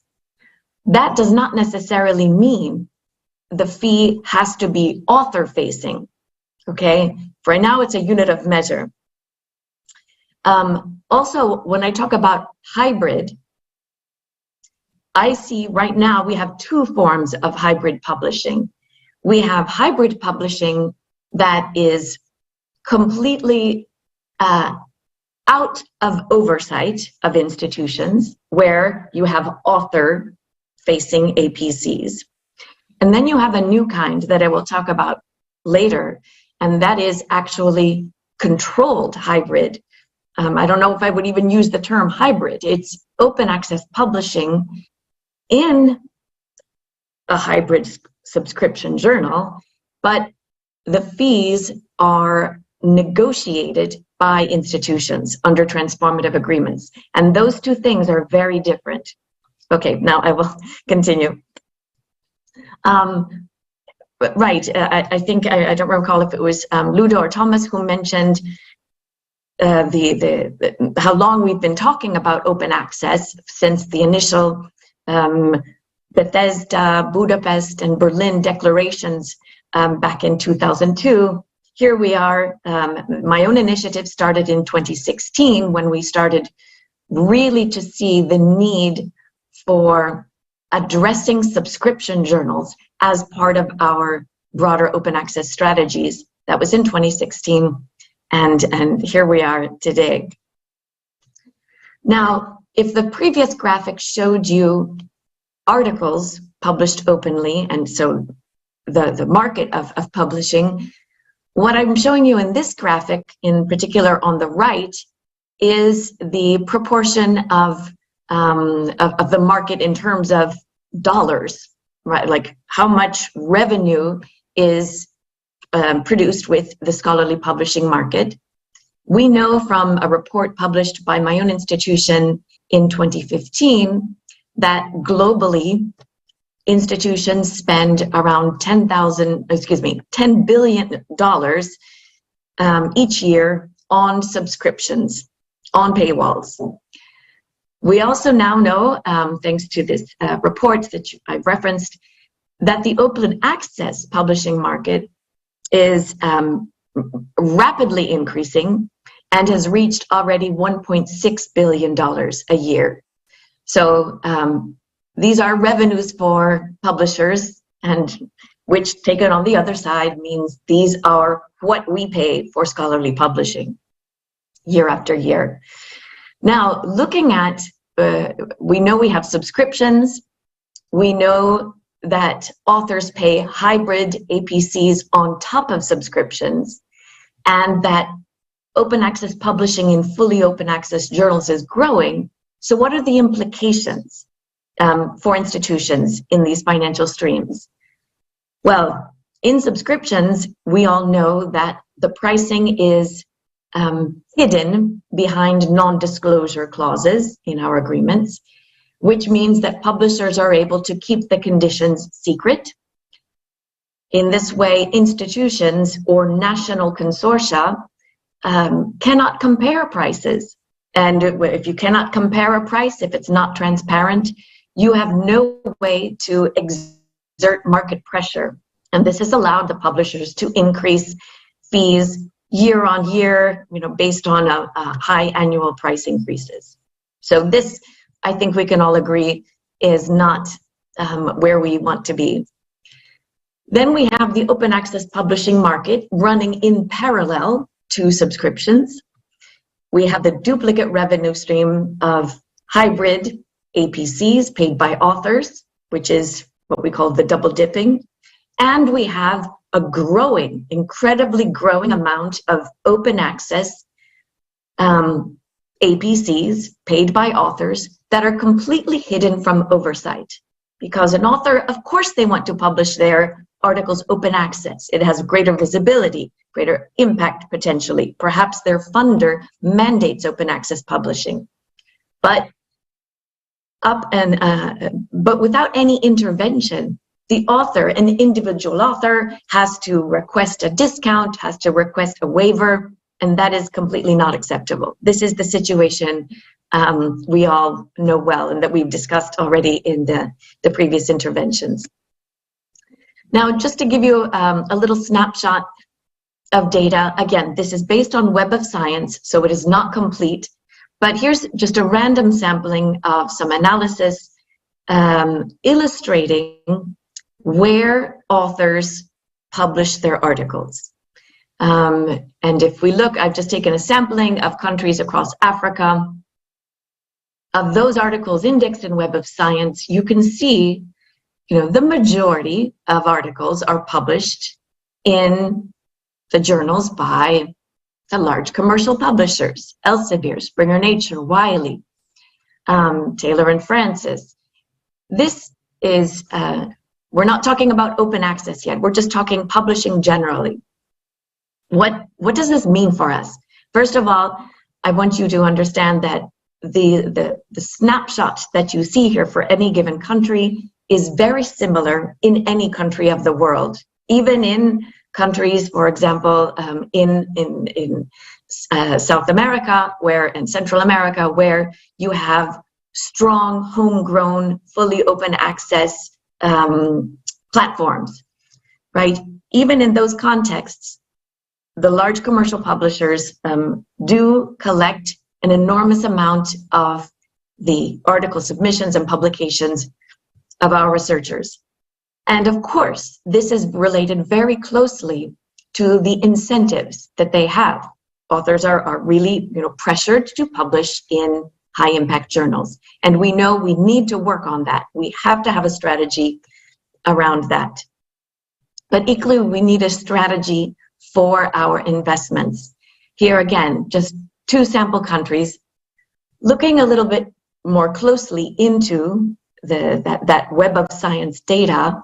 And here I'm showing you whether the articles are published behind a paywall or hybrid, meaning not open access in any regulated way, but authors have to pay the APC.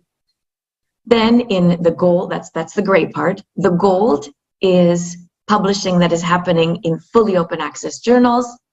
And then the pink color here, that is open access under a transformative agreement, which that portion used to be gray, it used to be closed, but thanks to the transformative agreement, the article output is open and the cost is regulated.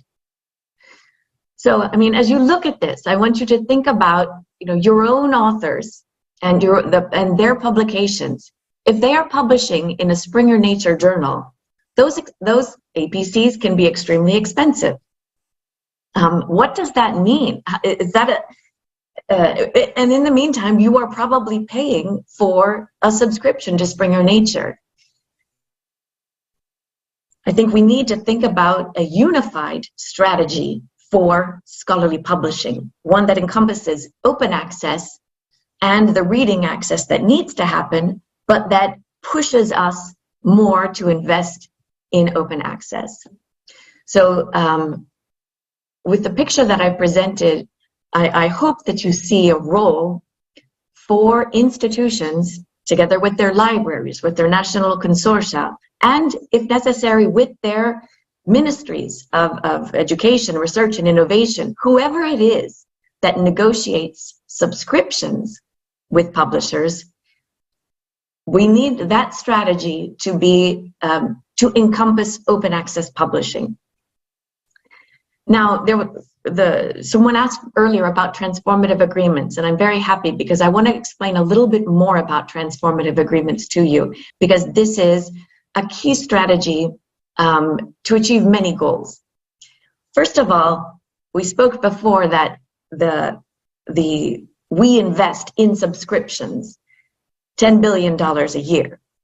Transformative agreements are a mechanism to transition those funds to support open access, to enable our authors to retain copyright of their works. Okay, this is what we're trying to do. It's not more money in the system.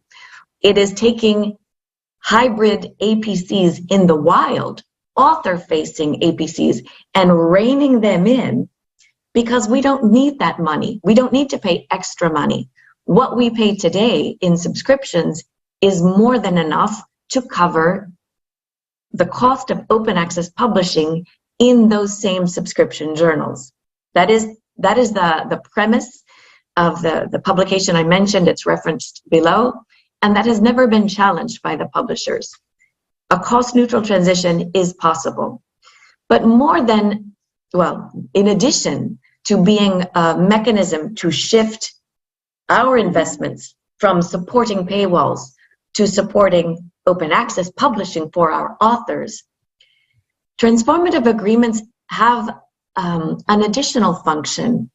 They give institutions, libraries, and countries a mechanism to begin to, first of all, see where authors are publishing, shift their budget structures to support open access.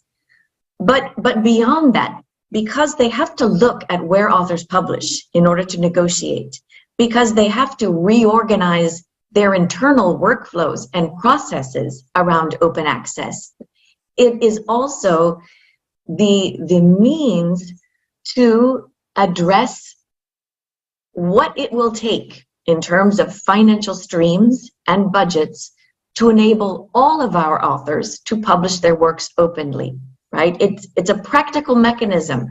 Impact in these subscription journals are what we pay is a large proportion of our budgets.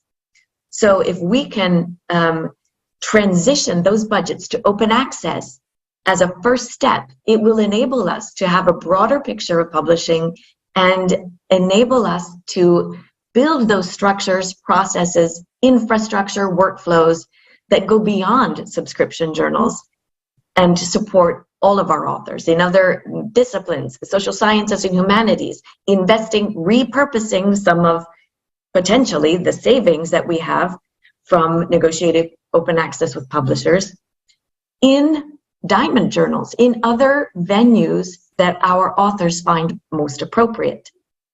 Because by shifting the focus of our investment from reading to publishing, that is enabling our budgets to follow authors where they choose to publish. At this point, with the economic conditions that we saw before, truly, institutions today cannot afford not to negotiate with publishers around open access.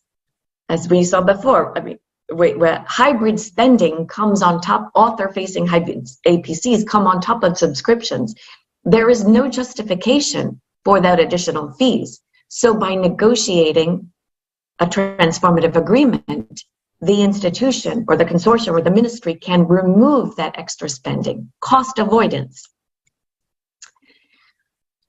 Transformative agreements increasingly also include the fully open access journals of a publisher.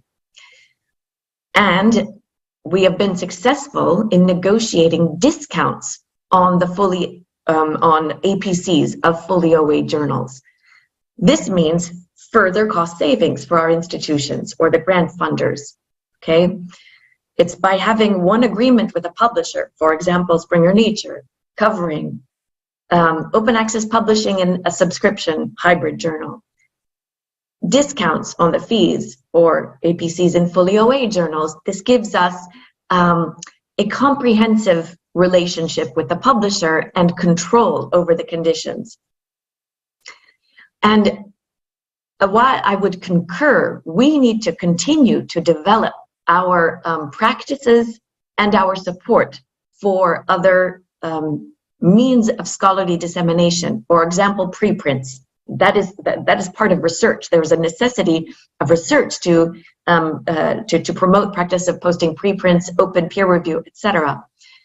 But sharing preprints, archiving manuscripts or versions of record in institutional policies, in institutional repositories, these are all good practice. But it's not enough to actually change the way we are investing in scholarly publishing. Just to give you an example, a very large and prestigious publisher in the US has, after the White House came up, the White House Office of Science and Technology Policy issued a memorandum very recently recommending or asking the federal agencies, research agencies, to implement a policy around publications coming from their research with a zero embargo. So the publishing must have public access immediately. So, large commercial publisher in the US actually, said, okay, I will allow authors to deposit their manuscripts with the zero embargo in a repository. That's great. However, in the meantime, libraries still continue to pay subscriptions, and that same publisher has fully open access journals with very expensive APCs, and that publishing output and costs will continue to rise. So it's not enough to promote these practices. We need to have a strategy to protect our investments and have control and oversight over all of the costs and fees in open access publishing. So this is the basic premise for transformative agreements. And I'd like to show you how they are really expanding broadly. I mean, the initial idea, or they were initially piloted in Europe back in 2015. And then you can see around 2018 with the gray line, they've really increased. So these are being implemented all across Europe, but also outside Europe. In 2019, as more knowledge of how the transformative agreements worked, how to negotiate them, how to prepare for them, and also Plan S, when the research funders, including the research funders like Bill and Melinda Gates Foundation, UKRI, Wellcome Trust, international funders, as they also promoted the Plan S principles, the transformative agreements began to spread also outside Europe, and they are growing and being negotiated more rapidly than even within Europe at the start. So if in 2015 we started in Europe, today we can really see agreements, open access agreements happening all around the world. Now you'll see there in Africa quite a few countries, and this is also thanks to the efforts of EIFL. I hope you all are very familiar with the organization EIFL, which functions like a meta consortium for library consortia, and they have been very active in negotiating with publishers for discounted, first of all, for fully APC waivers, so getting control of that, so individual authors don't have to ask for waivers, but they are granted as a basis, discounted APCs, and also taking former subscription fees, what libraries used to pay in subscriptions, and using those funds to support open access publishing instead, along with the reading, of course. And through these agreements, there's been a 59% increase in articles published open access from 2020 to 2021. So this is research published by authors in many countries across Africa, raising the research profile of African researchers. This strategy of transformative agreements has been very successful in enabling, in helping countries achieve their open access goals, moving toward their open science objectives. You can see in the top row of these circles, the portion in pink, like I showed you before, that is content. Those are articles that in the past were published behind a paywall, today are published open access thanks to transformative agreements. So they have been, the top line, they've been negotiating for a while, but as libraries and institutions and countries negotiate more and more with even those commercial publishers, we are able to really achieve massive levels of open access, which is our first order of business for our investments. Through all of the agreements negotiated so far, the world has contributed to more than 500,000 articles being published immediately open access in the journal platforms. So massive availability of new research. But these agreements also have a function of pushing closed subscription portfolios to open access. You can see, I would like to first look at the bottom line. You see this first graphic is Cambridge University Press. Cambridge University Press has made a commitment and is negotiating transformative agreements with institutions all around the world because they want to transition their journals to open access. And you can see in pink the impact that the agreements have had on reducing the paywall to Cambridge journals. The same is happening with the Royal Society. The very large commercial publishers, Elsevier, Springer Nature, Wiley, if you're thinking about, if you are negotiating with any of these, you can see those who are more clearly embracing the open access transition and those who are investing still more in subscription journals. And it's not enough to say to publishers, you should transition to open access. It takes our own commitment as institutions. Of course, we need to support alternative methods for open dissemination of research. But these publishers publish thousands of journals. And so we also need to adopt a strategy to negotiate with them and push for their journals to be shifted to open access. And then finally here, I just wanted to highlight at the bottom right, you see Frontiers, fully open access publisher like MDPI. These are fully OA publishers that are growing enormously. And there is, without an institutional agreement to negotiate the conditions, our authors will continue to be faced with APCs. So this is a call to institutions to really rethink how they fund scholarly publishing.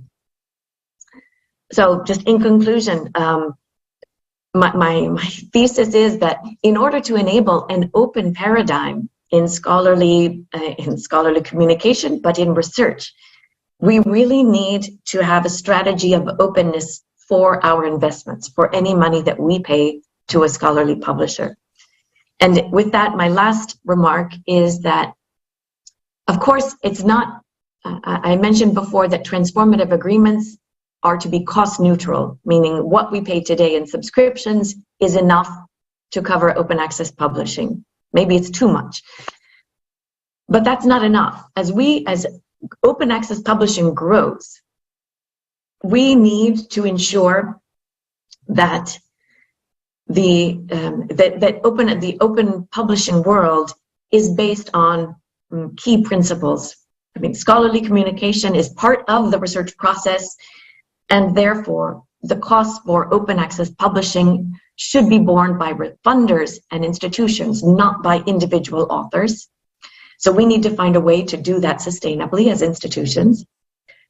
The spending on scholarly publishing should enable global open access for readers and for authors. So we need to find a way so that authors, all authors, can sustainably publish open access. And we as a community need to put pressure on the publishers, because it takes an alliance. Together we are stronger. An alliance like OA 2020 and others we need to put pressure on publishers so that the fees for open access publishing services are fair, transparent, and globally equitable. And this is going to be the topic of discussion of a workshop happening later on this month, the 21st and 22nd, also organized with the help of AAU. So I hope that you are all invited. The registration is still open. If you go to the registration page, please, we would love to have you participating in this workshop to talk about what are those mechanisms and action plans that we, the research community, those who fund and produce research, can put in place to remove barriers for readers and authors. So I hope you will join us in that discussion, and I thank you very much for your time and attention. And we also want to say a very big thank you, Dr. Colleen Campbell. Your presentation has been quite revealing and packed with a lot of updates and information concerning what is happening in this space. And I'm sure the participants would agree with me on that. I think before we now call the Secretary General of the AAU for his final remarks, we will take some questions.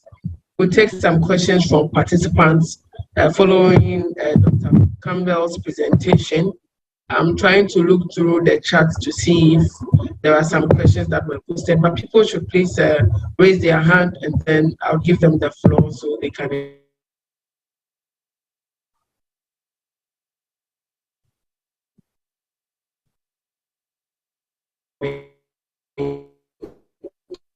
The person said he or she joined the published journal at Taylor and Francis, TNFonline.com. Felicia, can I read it maybe? Because you are cutting.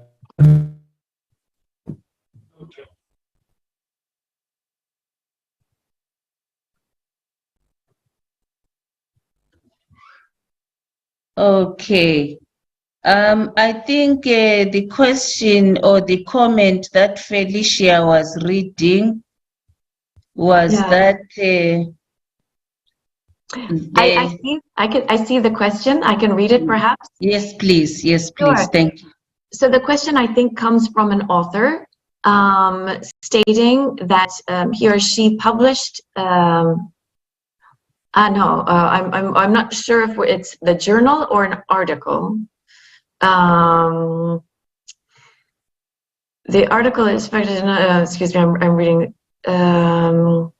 Yeah, I'm not sure if I understand the question exactly or not, but I might make a couple comments that could help.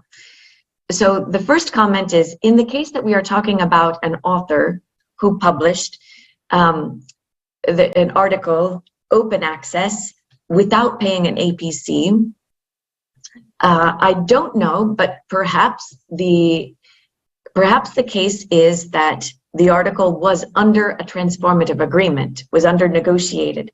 And in those cases, generally, we are really pushing for structures that will make it easy for authors to publish open access. So when they go to submit their article, they see immediately upfront whether or not they will have to pay an APC. Like there are signals to the author.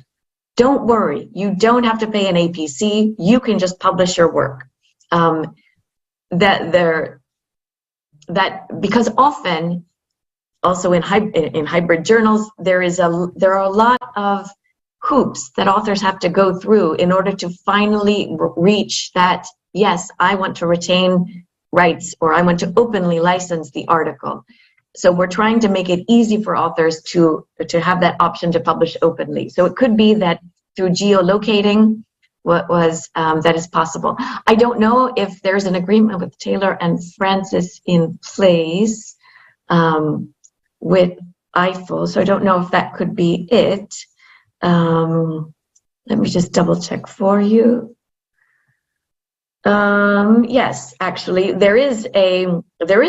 EIFL has negotiated an agreement with Taylor and Francis that has no or heavily reduced article processing charges for authors.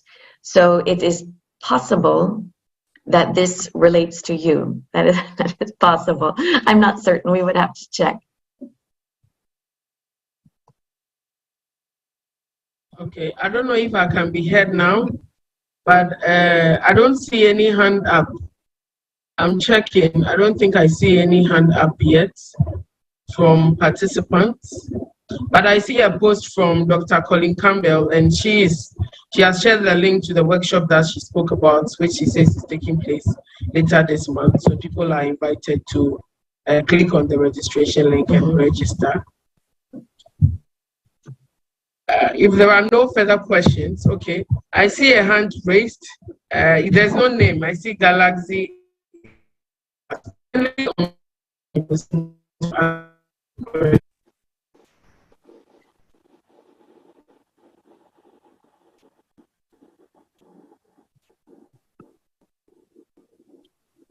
Okay, I see Galaxy.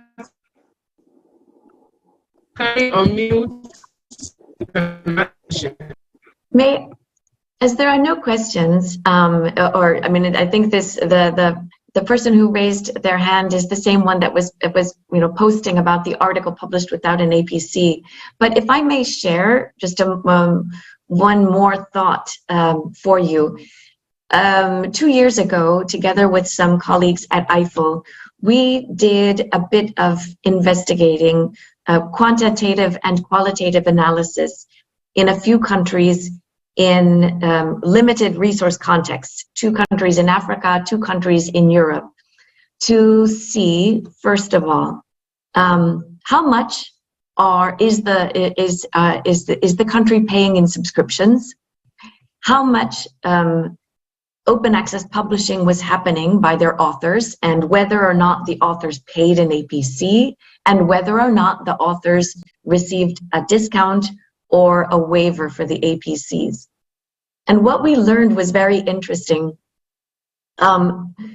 We learned that in one country, the fees that were paid for the subscription to the 3 largest commercial publishers was much, much, much more than what it would cost to shift investments to cover open access publishing for the articles accepted in the journals of those publishers.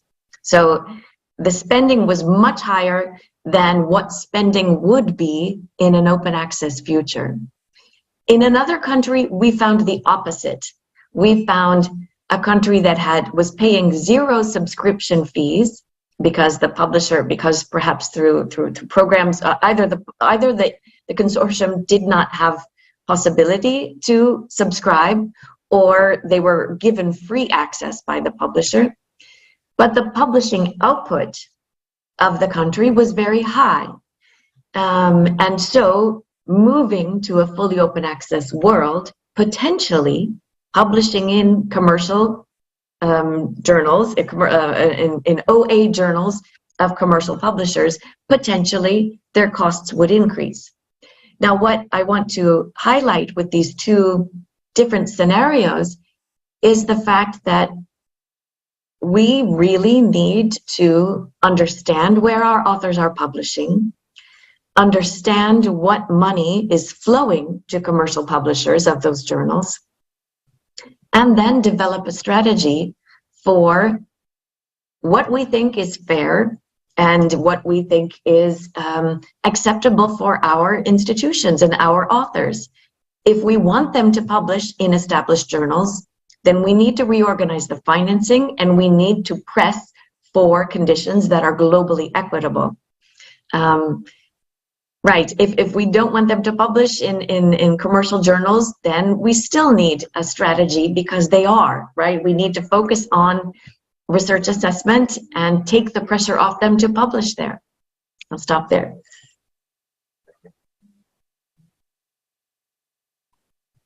Thank you very much for, highlighting the importance of actually having a strategy in place and making the environment and situation conducive and flexible for our researchers as well. I think it's very important.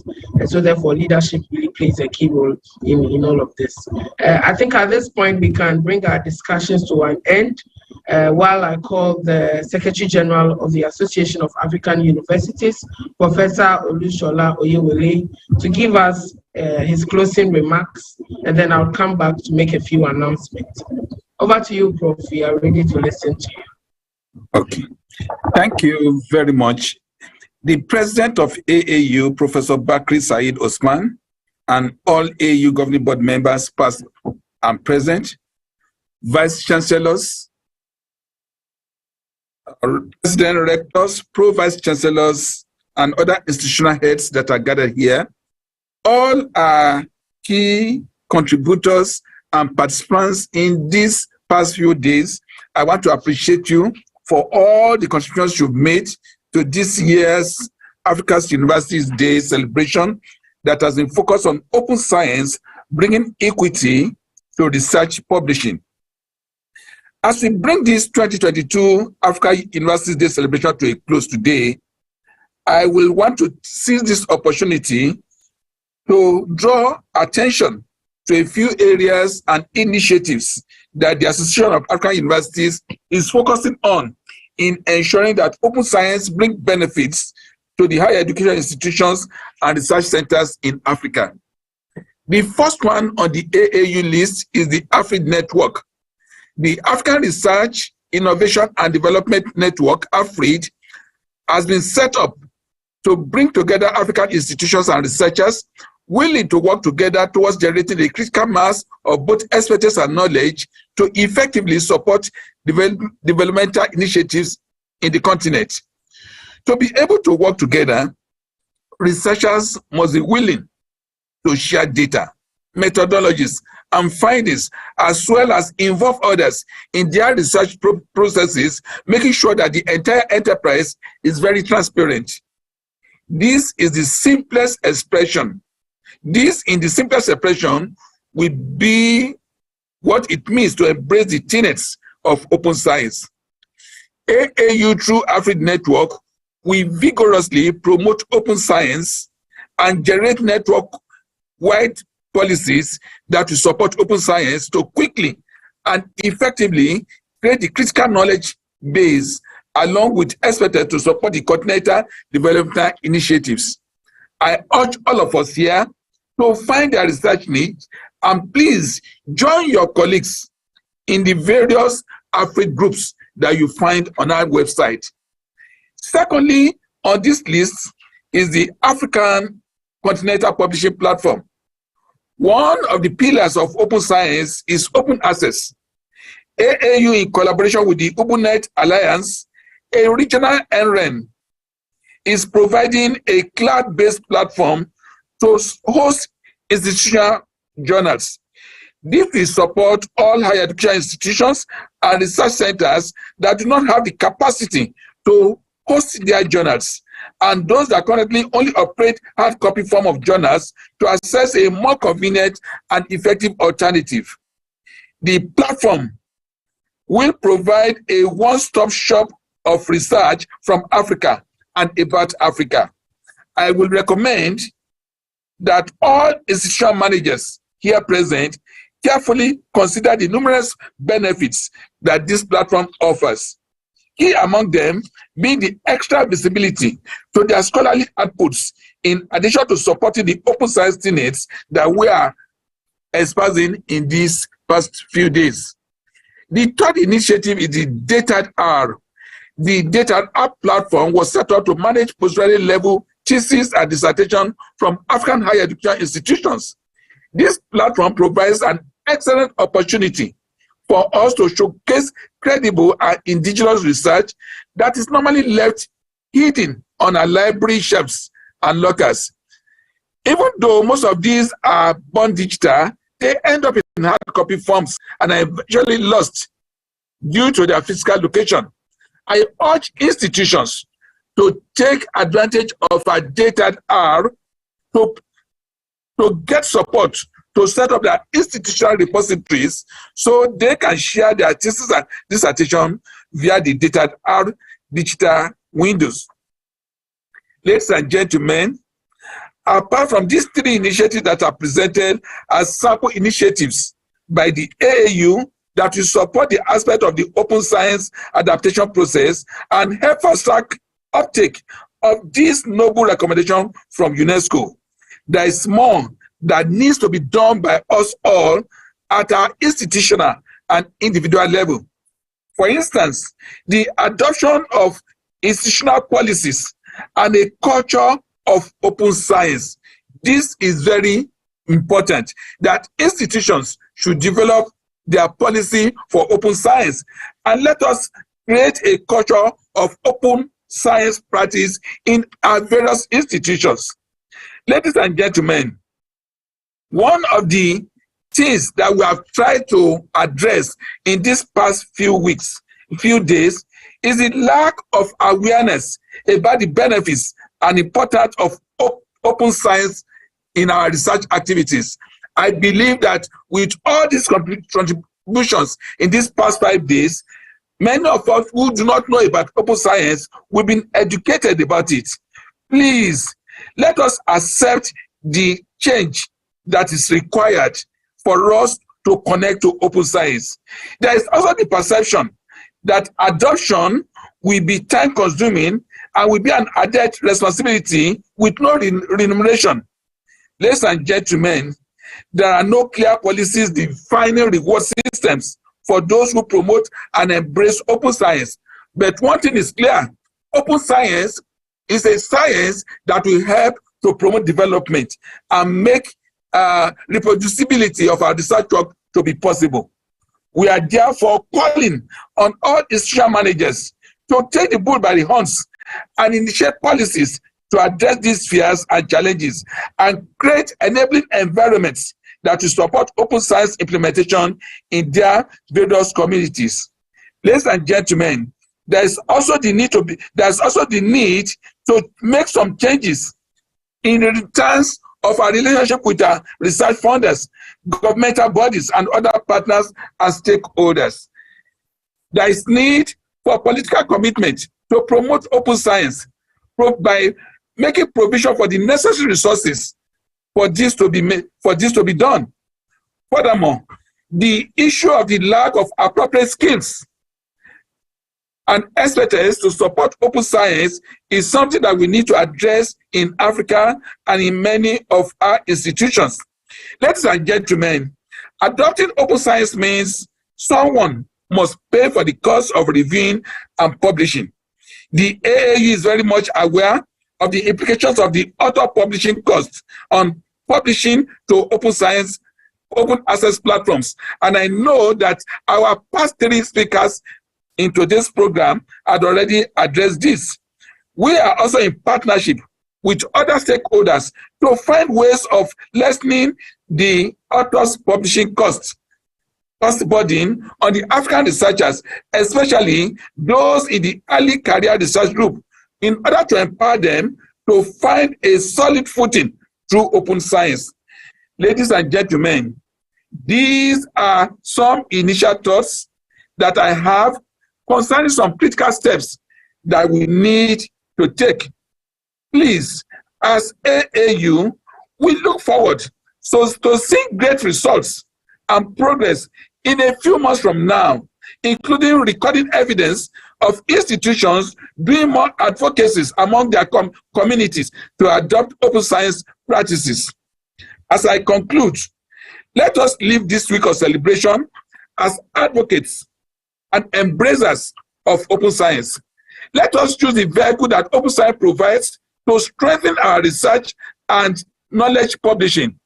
I also propose that we form working groups at the regional levels who will be champions of open science to lead the crusade for adoption and implementation in the 5 regions of Africa.